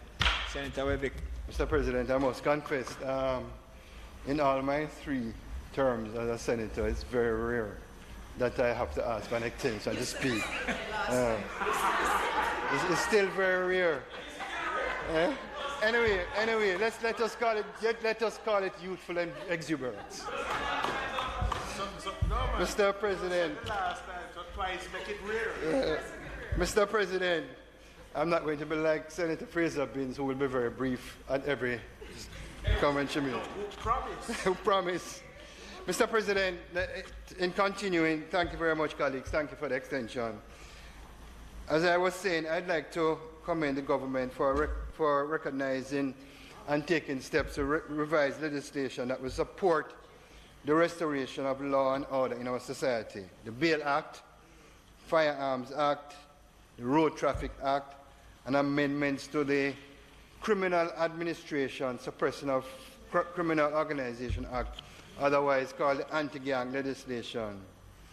I also support, Mr. President and colleagues, the recently announced amnesty to get illegal guns off the streets, and look forward to the success of the initiative. Mr. President, I have some thoughts on how we can improve the legislative framework for bolstering the response to crime. I believe, colleagues, that we should consider and debate. Amending the Proceeds of Crime Act to allow for unexplained wealth orders. Cutting off the financial means of these criminals is crucial to the tackling the financial aspect of crime. Mr. President, from what I understand, these criminals' operations are very structured, and they use technology to facilitate their operations locally and overseas, fueling violence and the trade of guns and drugs. I'm therefore suggesting that we consider, Senator Brown, and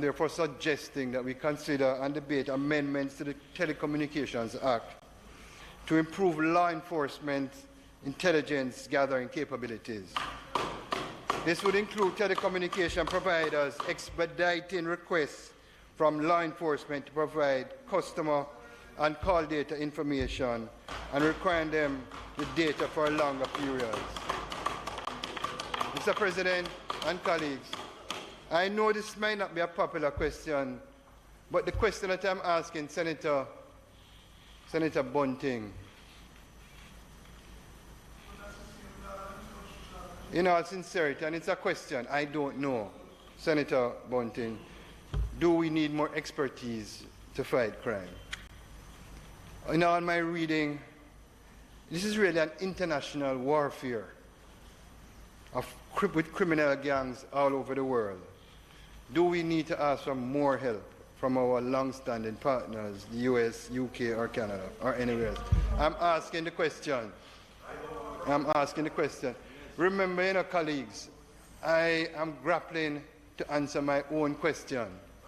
Having been in the private sector for 27 years and been in all meetings with all prime ministers, all ministers of government, we still can't get this crime situation under control.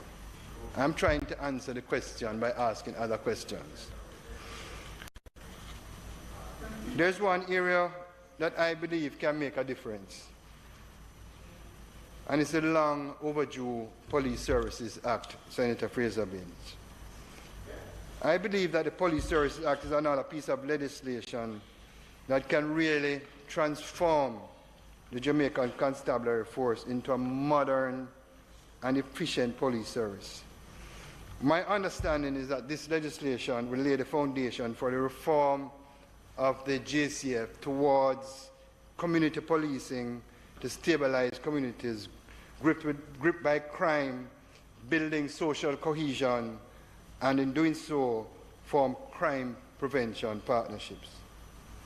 The Police Services Act has been dropped from the legislative agenda, and I would like to see the bill retabled in Parliament as soon as possible. Whatever is holding us back from implementing this act to support the transformation of the JCF, we have to find a way to overcome challenge resources, technical expertise, financing, whatever it is to overcome the challenge.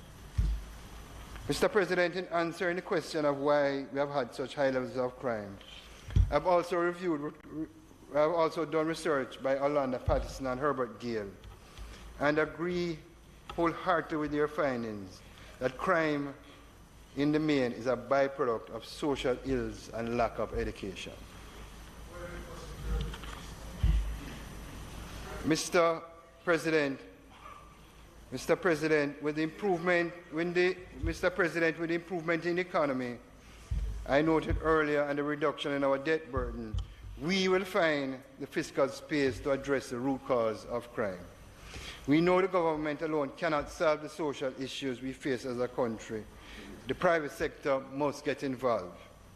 I want to commend the private sector organization of Jamaica, and especially their president, Mr. Keith Duncan, which has embarked on an initiative called Project STAR, the largest ever privately led social transformation project in Jamaica, focused on building communities through an all-of-society approach.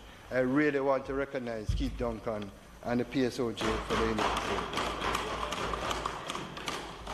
Mr. President, I believe the future of our country can and will better with the continued excellent financial management and leadership, both by our Honourable Prime Minister, Andrew Holness, and the Cabinet. Let us look on this. We now have more, Senator Gale, to invest in our social services. Yes. Yep. I'm going to share some numbers with you, Senator Gale. And this is coming from the allocation of the budget from 2022-2023. Allocation. Health sector, 93.1 billion, the highest ever. National security, 92.4 billion, the highest ever. 65.1 billion for infrastructure, investment infrastructure, the highest ever. 122 billion for education, the highest ever. 16.9 billion for park, the highest ever. 70,000 new housing solutions by the end of 2025-2026. Mr. President, the theme of my speech is that with excellent fiscal management and a reduction in the debt, our social services, our health sector, education, fighting of crime, the infrastructure is going to improve significantly, and that's why I feel so positive about the future of our country. Mr. President,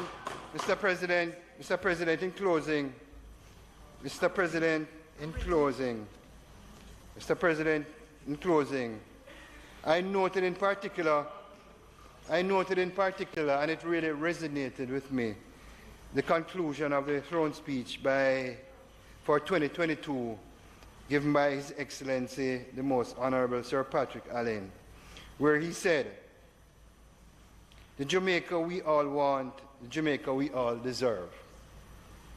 A Jamaica where we have equitable access to quality education and training. A Jamaica we have access to timely and quality health care. A Jamaica where our unique environmental and cultural assets are preserved. A Jamaica where entrepreneurial and creative talents thrive. a Jamaica where we are safe and secure.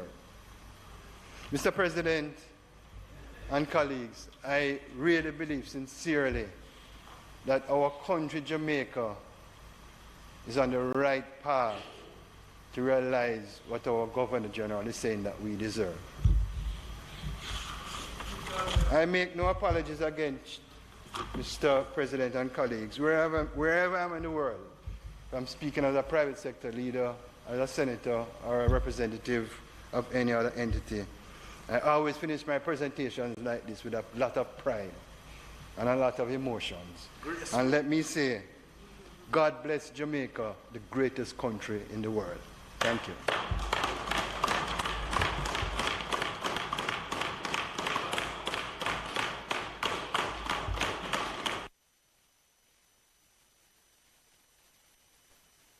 Thank you, Senator Webby.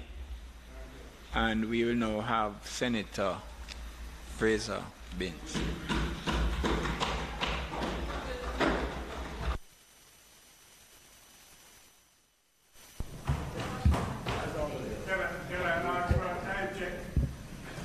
Come on.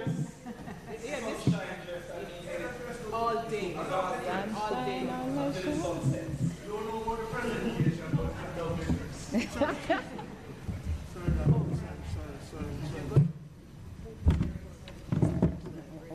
wanted to reference something.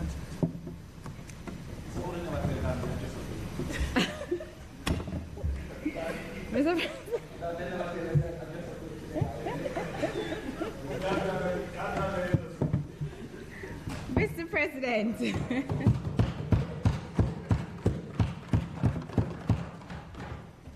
Mr. President, as I stand to give my State of the Nation, I extend my gratitude to God, from whom my strength comes.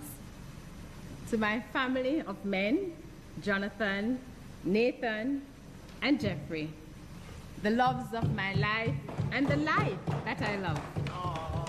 My colleague senators on both sides, who more often than not show the nation that when all is said and done, we have one objective, and that is the advancement of our people. My comrades on this side, we stand shoulder to shoulder as la luta continua.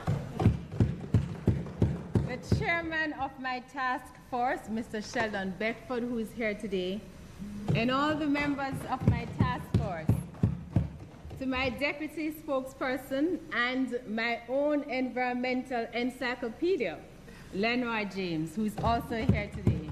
Thank you. To the comrades in the gallery, with your permission, welcome and thank you. To the leader of my party, the People's National Party, Mr. Mark Golding. Son of Sir John Golding. Born Jamaican. To the most honorable Portia Simpson Miller, who took a chance. And to Peter David Phillips, whose confidence in me and timely wisdom remains my guide. I say thank you. To Mrs. Curtis and the parliamentary team that she leads, and who so diligently allow the parliament to run as a well-oiled machine, to you we owe our gratitude. Mr. President, in the book Julius Caesar, the great writer William Shakespeare tells us that there is a tide in the affairs of men which, Senator Webley, taken at the flood, leads to fortune, omitted all the voyage of their life is bound in shallows and in miseries. On such a full sea are we now afloat, and we must take the current when it serves or lose our ventures.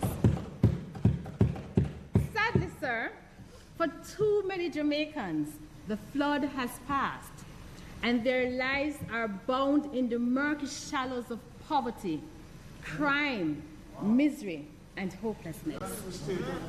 The flood of promised prosperity has passed, and those charged with riding the currents, guiding and protecting our people have squandered the opportunities through corruption and incompetence. Mr. President, in this 2022 State of the Nation, the lives and welfare of our people must be the most important item on the agenda. Sir, it is my considered opinion that time comes for us to talk about the things that make us most uncomfortable and not cover them in public relations campaign. Public relations, you see, no matter how good, cannot forever cloak the fear, the hopelessness, the tension, and the anxiety that so many Jamaicans feel. After all, he who feels it knows it.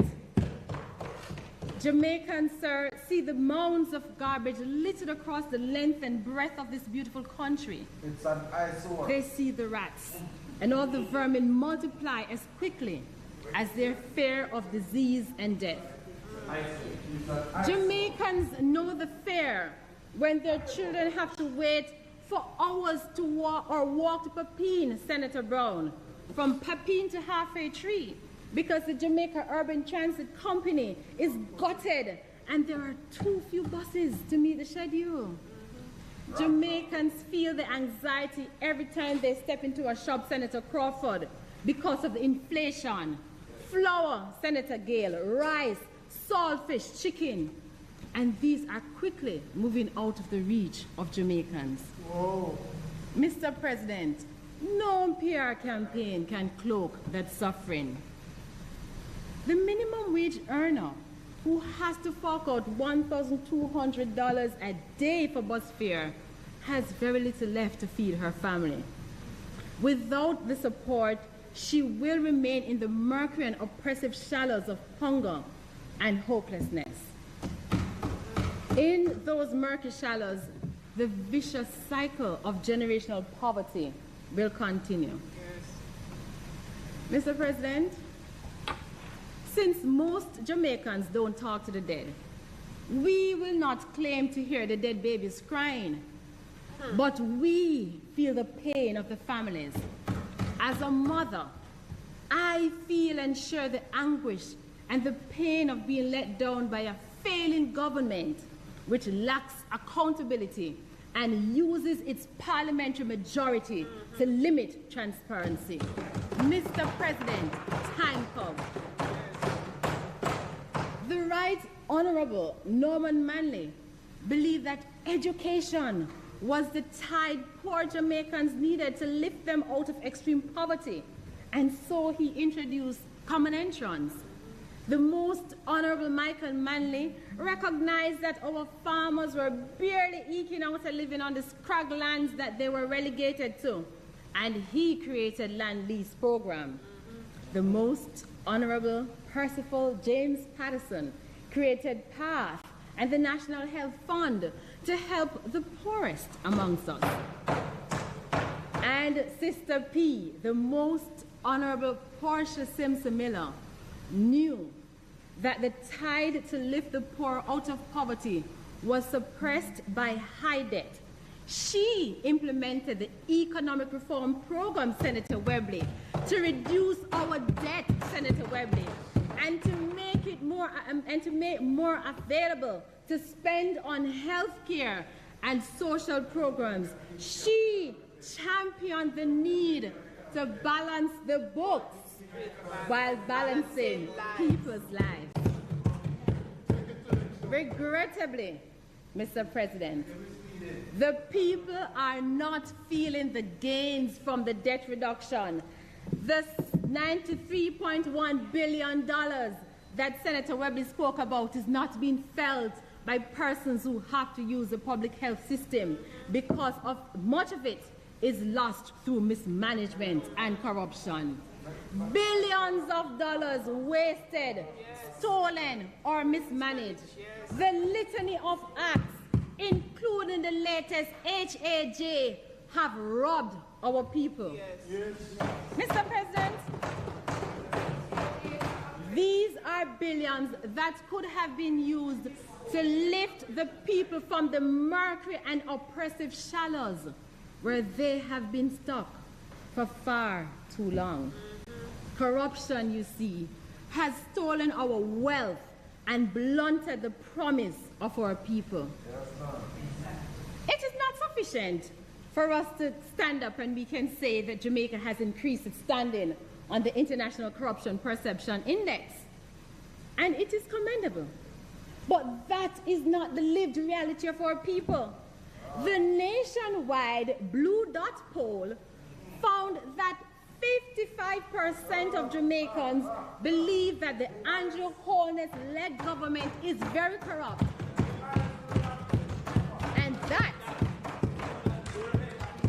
And that is up from 37% 12 months ago. But Senator Crawford, what is even more instructive is that according to the same nationwide Blue Dot poll, 65% of independents and 32% of JLP supporters view their government as corrupt. And not just as corrupt, but as very corrupt. Now, Mr. President, if 1/3 of the people that I serve see me in this way, then I know time comes. So, colleagues, we can set up 100, 1,000 institutions to improve our standing on the Corruption Perception Index. But if corruption increases, then these institutions mean zero to people. We look at the Integrity Commission Act, Senator Brown, and it says that all parliamentarians must file their annual declaration and be certified. But can all of us say that we have filed and been certified? Can the country's top leadership, Senator Floyd Morris, say that they have filed and been certified? So if we are serious about corruption, it is not sufficient to have the institution, but as leaders, we too must comply. So let me say this, colleagues, because I hear the whispers, and we have to talk about the uncomfortable truth. But let me tell you, Jamaicans don't care if PNP more corrupt or JLP corrupt. What they know is that time come to end the corruption. What they know is that their well-being is being affected, and time come to surgically remove and radiate the cancer of corruption that is killing Jamaica's promise. So consider how the struggling father or mother who wakes up before dawn every day and gets in after dark every day, goes out to work honestly and endlessly to make ends meet, yet he still can't own a home or provide adequately for his children. And then around him, he sees governments squander resources on travel, cake, parties, or big contracts to friends. They see people who enter national leadership with very little, and in a short time, they have the big houses, the luxury vehicles, and all the trappings of wealth so vulgarly displayed. We as parliamentarians, we as leaders on both sides should ask ourselves, what kind of message are we sending? For most of our people, there is injustice everywhere. They have no hope, they are angry, detached, and they have nothing to look forward. So how can we then expect them to feel a part of the society? They have lost faith in the country's leadership. Time comes to lead by example and put people and policies, put people at the center of policies and programs so they can achieve their dreams.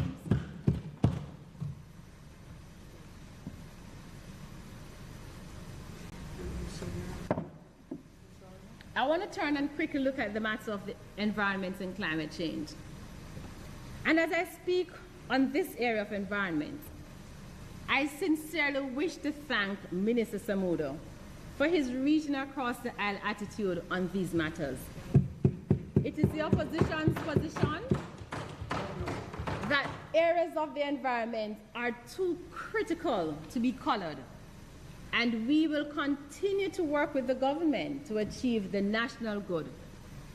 And I have no doubt, Senator Gale, that in short order, when we become the government, that we will look forward to working alongside the opposition as we continue our quest to protect Jamaica. I will work with Senator Johnson. When we come government, I am working with you. My shadow spokesperson.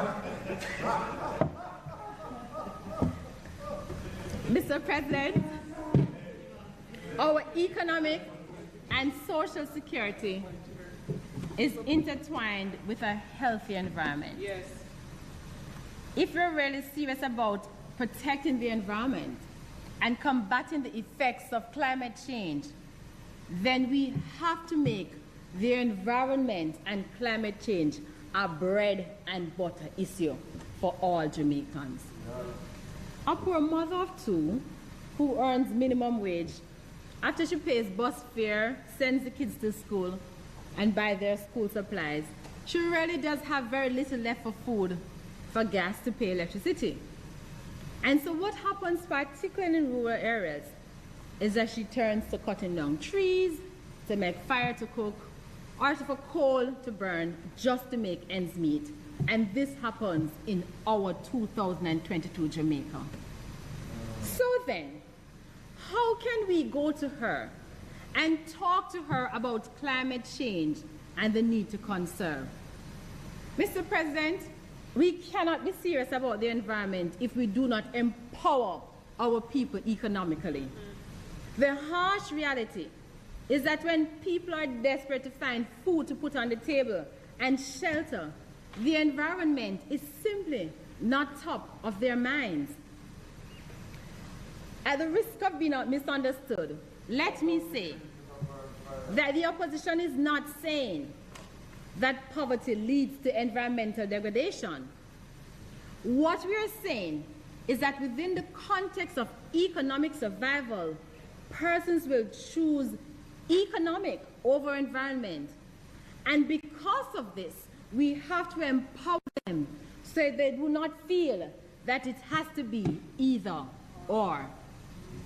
Today, as the countries represented in COP27 in Egypt, we must consider the challenges that Jamaica as a small island developing state faces. Climate change impacts every aspect of our country.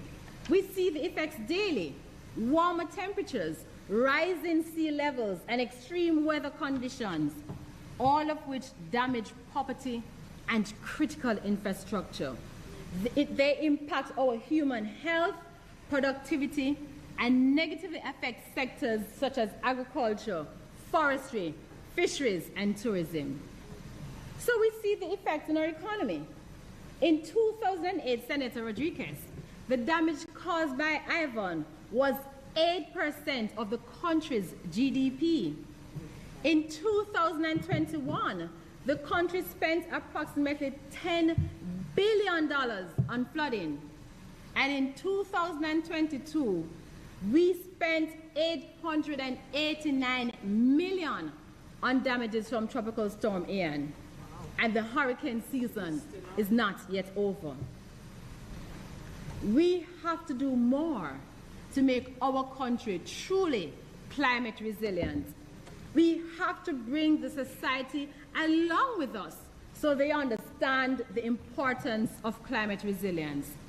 We have to create affordable, safe, and adequate shelters so our people are not forced to live in substandard houses on gully banks or flood-prone areas and later to become the bane of the existence of political leaders who view them as wearing a different color. That's right. Mr. President, for a tropical country, every single household should be fitted with solar panels. Yes.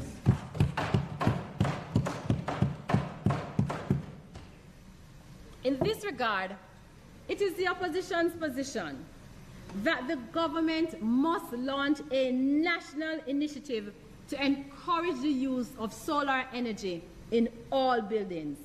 It requires creativity. So we're going to have to do a further reduction on the cost of solar panels and batteries. But we need to be creative.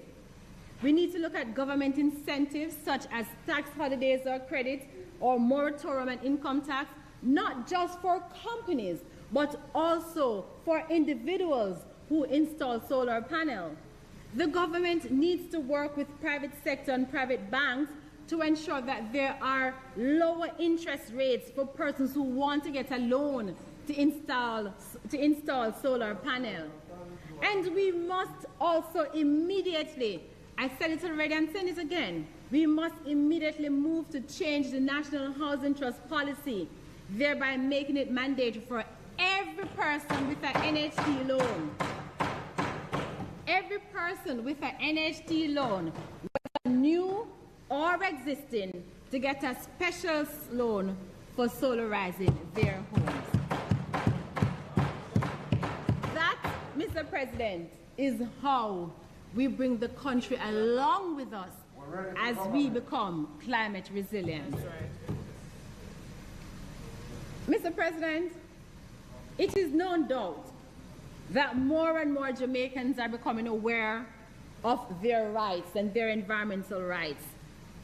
And as the country experiences more environmental breaches, or as the country becomes more aware of environmental breaches, there is a need for a modern system to deliberate on environmental issues quickly. We know for a fact that some environmental matters have been in our court system in excess of 3 years and still have not been resolved. But the very nature of environmental issues require that they are dealt with alacrity, with due recognition to the cultural, historical, economic, and ecological imperatives. Therefore, we believe that time comes for a special tribunal to be established to focus on environmental matters. The ever-evolving international and national environmental law and principles such as loss and damage requires this. The recognition of the interconnection and the link between human rights and the environment requires this. The threat of climate change requires this. And the length of time it takes for decisions to be made in our court system requires it. And you may ask, Senator Gale, so where will the funds come from? I know. It's called the Environmental Levy. Presently, the proceeds of the Environmental Levy is paid into the Consolidated Fund. The government needs to bring its best minds together and see how we can carve out some of that proceed towards funding this tribunal. And it is not a new concept, because we see environmental courts established in Australia, Denmark, the United States, Thailand, Kenya. And in fact, in some countries, they have a land and environmental division of their already established court. The objective at the end of the day is to make environmental justice real and accessible to the citizenry. If we, Senator Morris, allowed the tide to pass, we will be stuck in the murky shallows of environmental degradation and economic hardships. I look briefly on food security. For those of us who have families to feed, we see and experience daily the rising cost of food. The country's food importation bill tells the story, rising from 1.025 billion in 2019 to 1.122 billion in 2022. The supply chain problems and the war in Ukraine will only continue to make things more difficult and affect the food price. The country, therefore, needs an urgent and practical plan to improve our food security. And if this is the case, then how come we continue to use our best agricultural lands, Senator Scott Motley, for housing?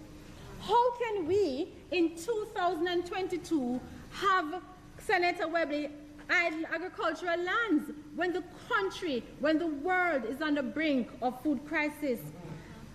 Colleagues, something is wrong. Where is the NRCA and the Land Development and Utilization Commission? The Land Development and Utilization Commission was charged or is charged under the Act to ensure that there are no idle agricultural lands. The LDUC needs to do its work and ensure that there are no idle agricultural lands in this country. We need to work the land and feed our people.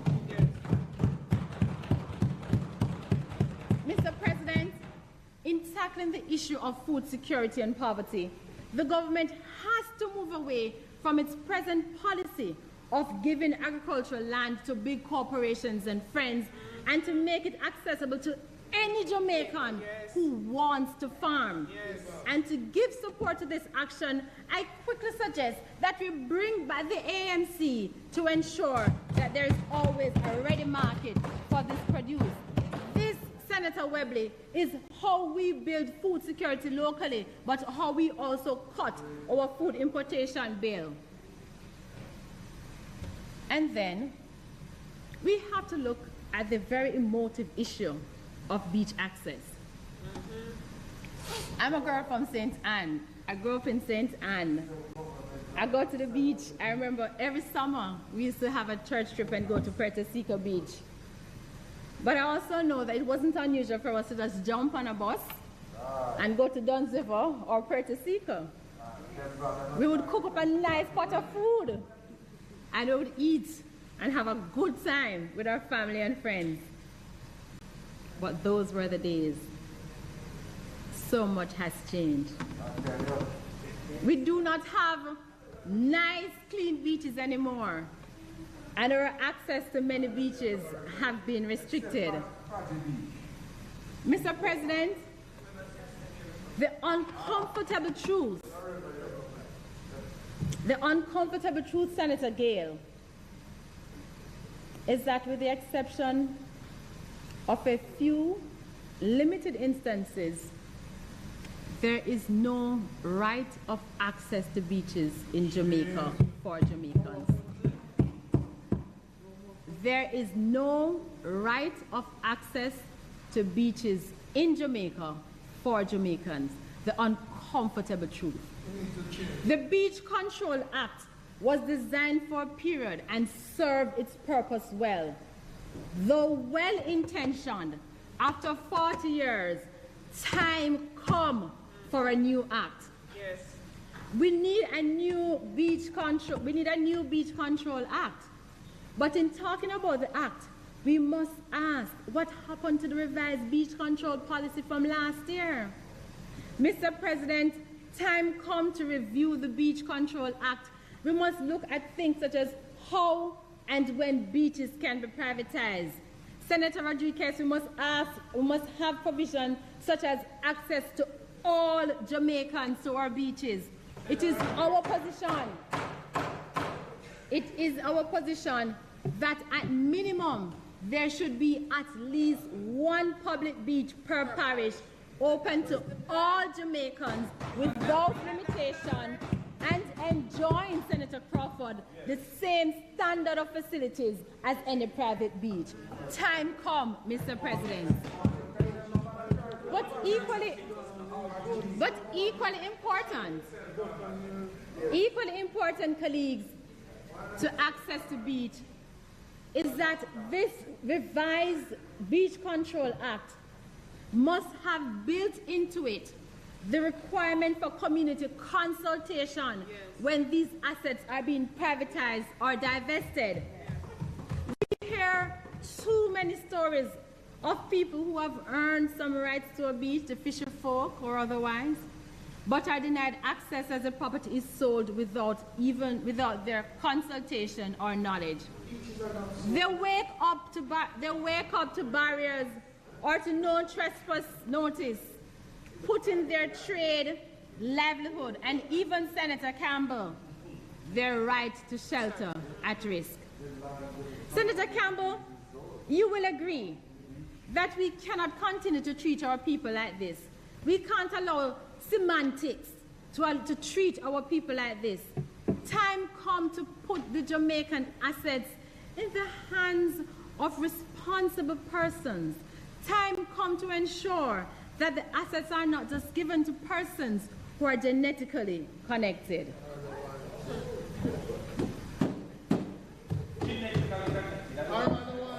Mr. President,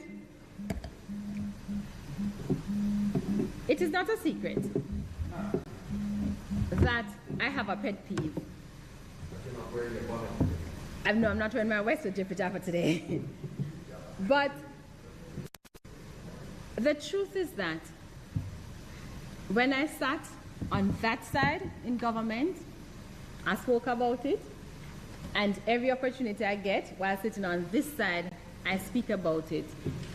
And it is the ills of landlessness in this country. Yes. It is undoubted that this is a vestige of slavery. But after 60 years of independence and 150 years of emancipation, we cannot truly blame slavery for the state of landlessness in Jamaica. Mr. President, time comes for us to take a holistic and a national approach to land ownership. It is not enough to simply amend the legislation here and there or to do a project in a... Senator's time for speaking has expired. Minister.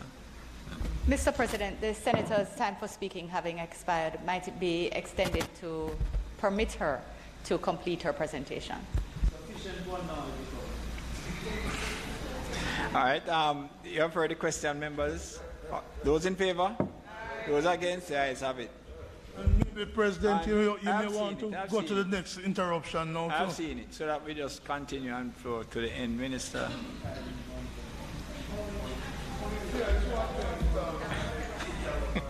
Mr. President. Where the substantive president is, it may be.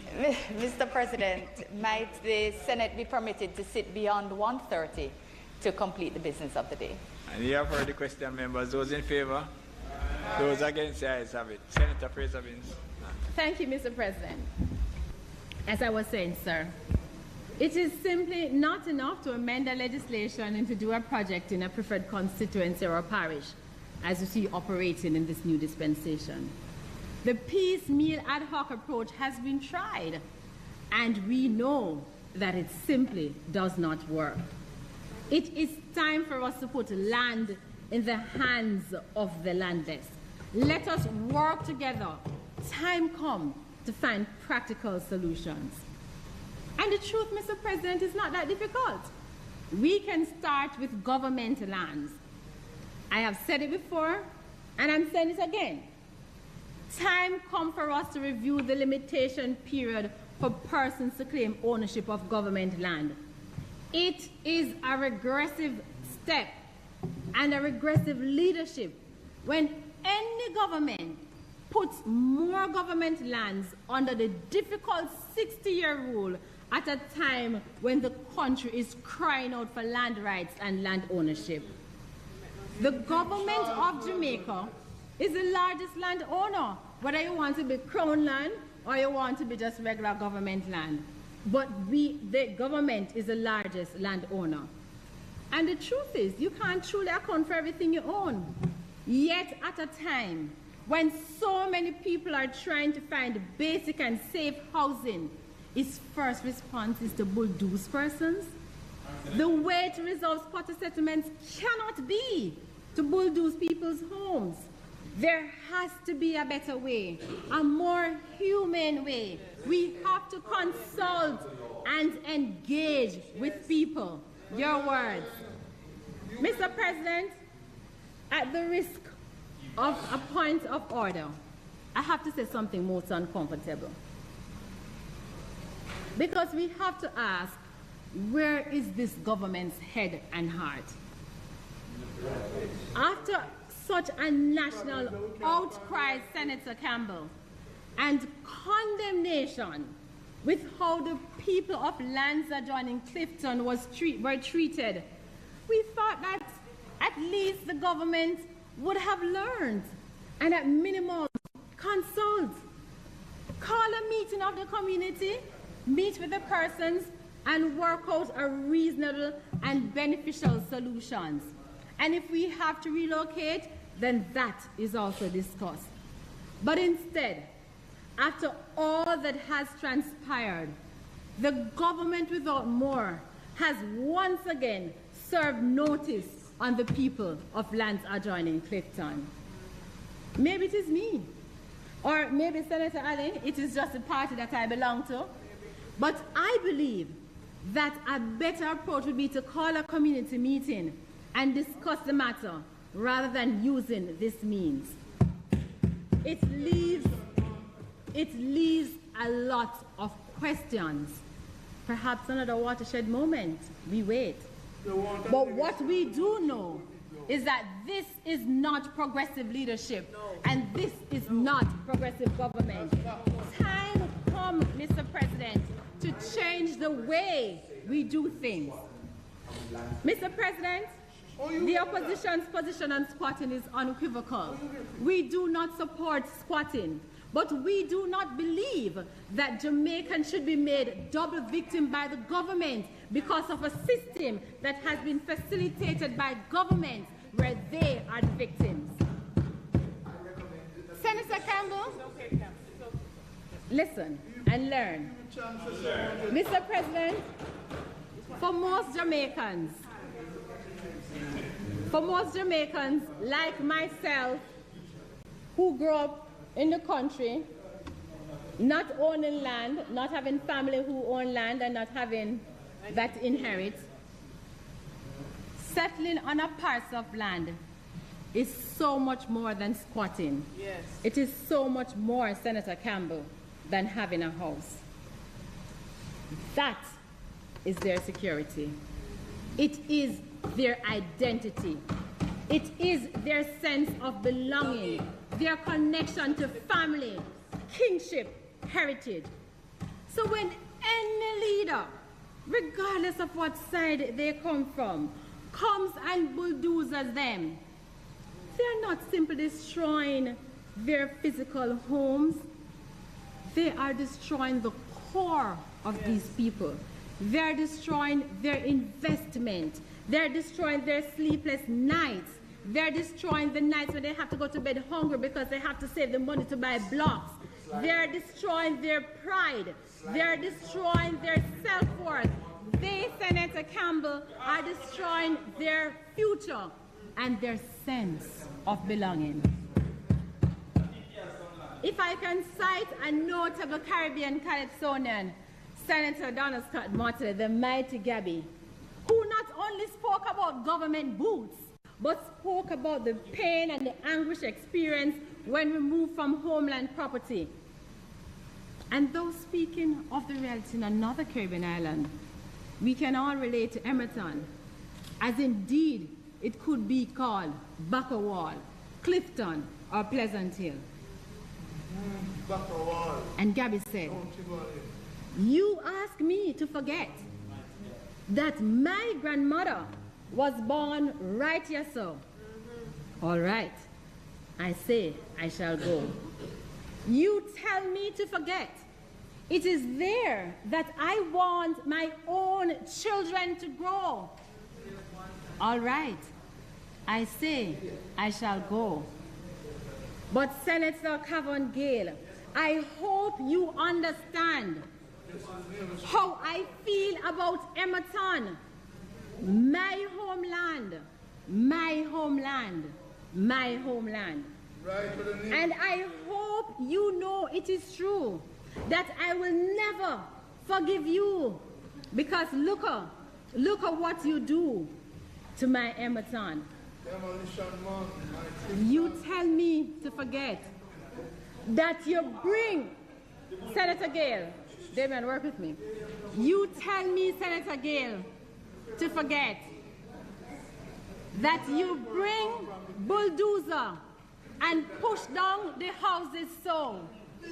All right, I say I shall go. You tell me to forget that you uproot my people and scatter them to and fro. All right, I shall go. You tell me to forget that you did them wrong things and didn't let the children go.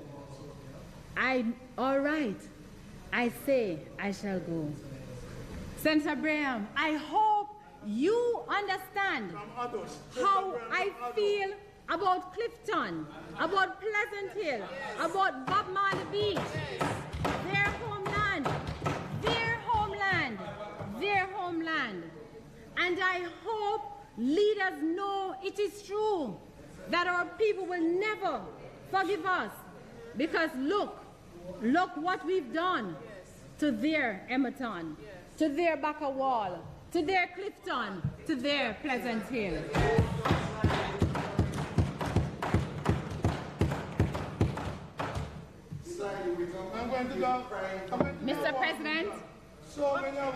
Mr. President, time come to take a new look at what ownership means for Jamaicans. A lot of effort has been made to popularize NIDS on the selling point that it will give identity to many Jamaicans.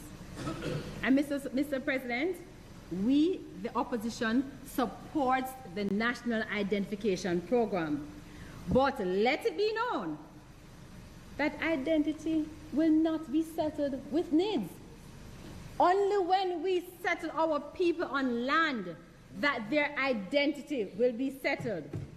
NIDS cannot and will not give the sense of connection and belonging that our people seek. As leaders, time come. Time come for us to accept and recognize that our people's identity is tied with their ownership of land. That is where they are connected. They feel history, and no amount of bulldozering or relocation will change that.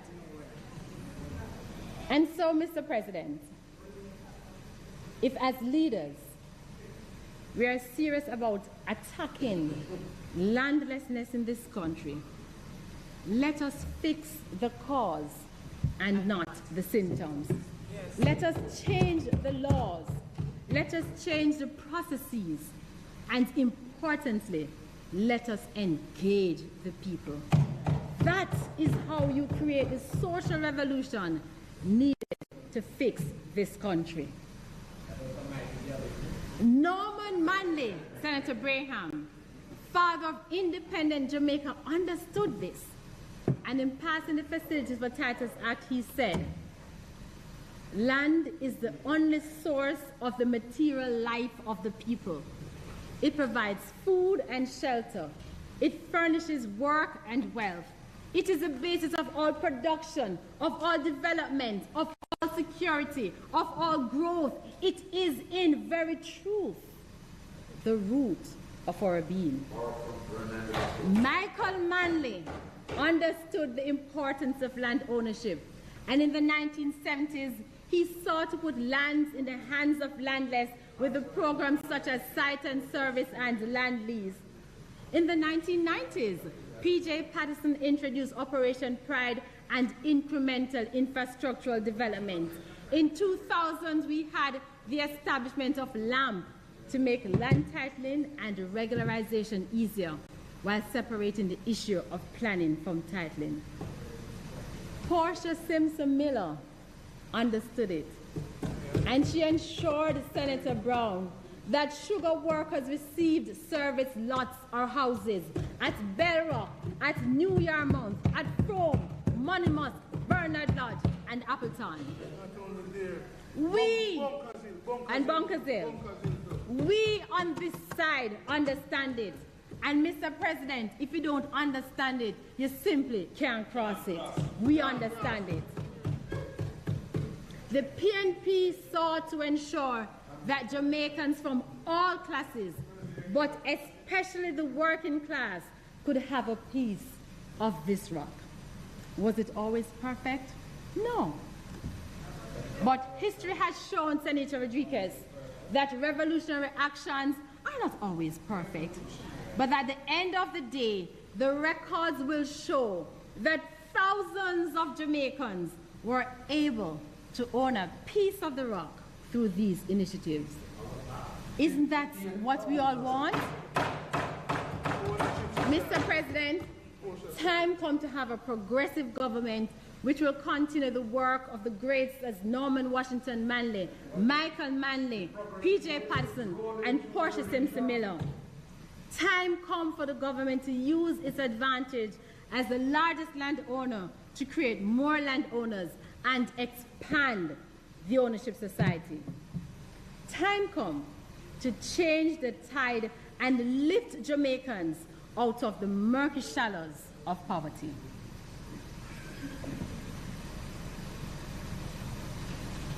Mr. President, as I close, Rahul Gandhi said, "A rising tide does not raise people who don't have a boat.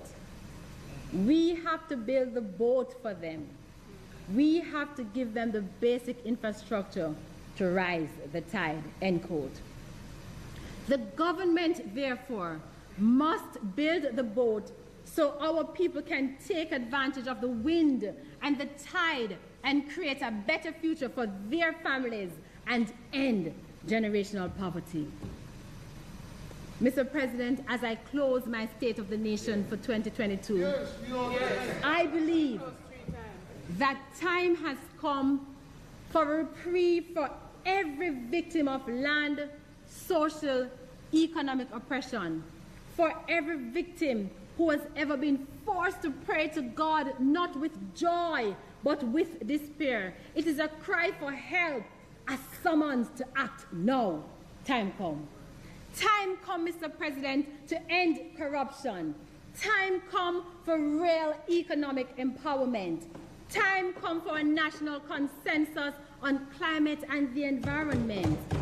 Time come to give land to the landless, breaking our people fully from the shackles of slavery. Time come for every Jamaican to have safe and comfortable shelter. Time come to end injustice in all forms. Time come to put our people first. Time come, Mr. President, to restore hope and let the tide lift all Jamaicans and give them progress and a prosperous life. Mr. President, time come for not just one, but for every single Jamaican to sing the words of the popular song, "My Dream, My Dream." President, time come. May God bring good tides to our beloved Jamaica, and may He bless our people.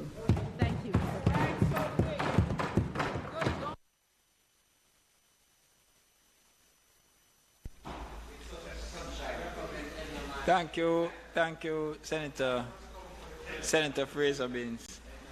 Minister. Thank you, Mr. President. Mr. President, it is not intended to do any further business. All right, just take it easy. It is not intended to do any further business ask today. for the suspension of the minister. I understand there's a motion to be taken. There is, but suspend the. Might I ask for suspension of the State of the Nation debate until a date to be fixed? Thank you. And you have heard the questions, members. Those in favor? Those against? Ayes have it. I understand there is an intervention to be made. Senator Campbell Rodriguez. Thank you, Mr. President. I rise to acknowledge Youth Month 2022. It will be a short intervention, Mr. President, but I think when our youth form more than a quarter of the population of the country, and by youth we mean persons aged 15 to 29, it is sorry, it is important, 15 to 29, it is important that we acknowledge this group of people who not just form the future for this country, but are also a part of the present of this country.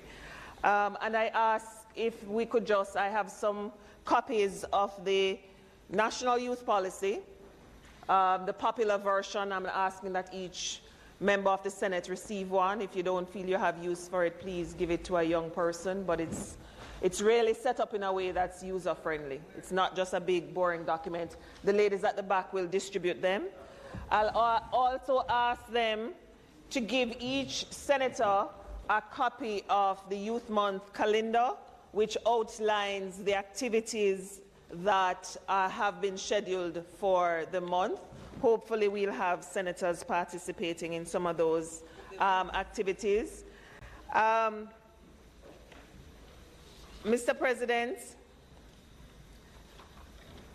November is commemorated annually in Jamaica as Youth Month, and each year the Ministry of Education and Youth, through the Youth and Adolescent Policy Division, coordinates a series of activities that aim to address limitations to the psychological, socioeconomic, and personal development of our youth, and serve to highlight and celebrate the achievement of and strides made by young people and for young people.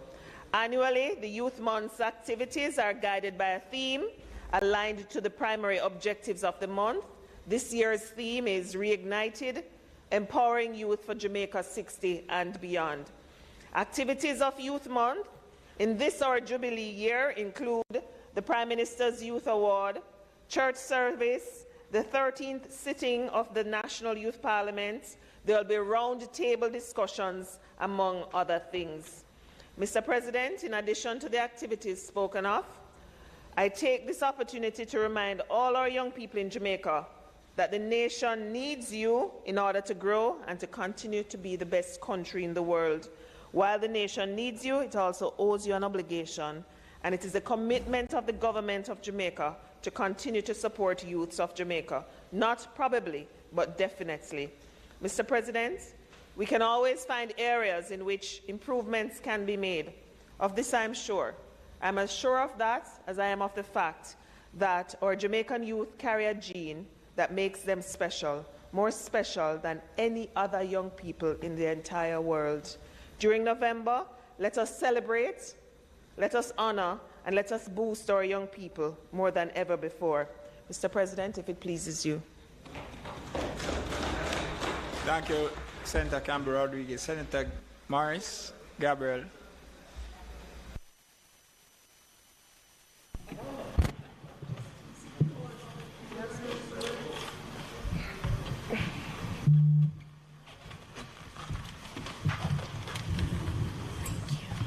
Thank you, Mr. President. I would like to join my colleague and the rest of this House to wish all the young people across Jamaica a happy Youth Month. I reflected on the theme as the Youth Month was launched last week in Portmore, and I found it to be a call to action. And I think as we continue to celebrate the activities of Youth Month, we must contemplate even more the action that we can take to uplift, to motivate, and to support our young people. I agree with my colleague when she says that our young people are indeed special. But one of the things over time that has happened for young people is that they've noted that it's much more lip service over action. Much more lip service over action. And this month, I hope that we can begin to improve on the gains that we've already made for our young people. Senator Rodriguez, I know that we both agree on the expansion of the youth service. I'm hoping that going forward we can see our youth service expanded to support and to provide our young people with the skills that they need to exist in this world. So, Mr. President, what I will end by saying is that there's much that we agree on that needs to happen for young people. For me, it should never become a political football, because this is our future that we're talking about. And so, this Youth Month, I want us to get serious about truly reigniting this generation for Jamaica 60 and beyond. To the young people who might be listening or might hear this, I want to say that your voice is important. We keep saying it. We need to hear from our young people. But to you, my colleagues, I say that we must listen when our young people speak. And they're speaking out. So we have a lot to do. I hope that we can begin that work seriously, because our generation, my generation, and generations to come depend on it. So to youth everywhere, happy Youth Month. And Mr. President, please permit me also to mention in this space a young person who I believe has done an extraordinary thing. He's Mr. David Salmon, and he is the Rhodes Scholar for Jamaica this year. So I want to congratulate him, and I want to wish him all the best on the journey ahead. Thank you, Mr. President. Thank you. Senator Morris. Minister. Minister Campbell. Don't pay attention to Senator. Get to the important thing. It's a 1 minute busher, sir. It's Mr. President, it is not contemplated for us to do any further business today. I therefore ask that the House adjourn for the Senate. Adjourn for a date to be fixed. Thank you, Mr. President. Those in favor? Those against? The ayes have it. The Senate now stands adjourned.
Do you wish there were a way your community could get funding to improve a school, health center, sports program, and more? There is! It's the Constituency Development Fund. Here are a few things you probably didn't know about the CDF and how you can make it work better for you. The CDF policy promotes citizen participation in community development and protection of taxpayers' funds. It outlines that MPs are to meet with citizens at least once every 2 years to agree on the projects needed. You know, it used to be once a year?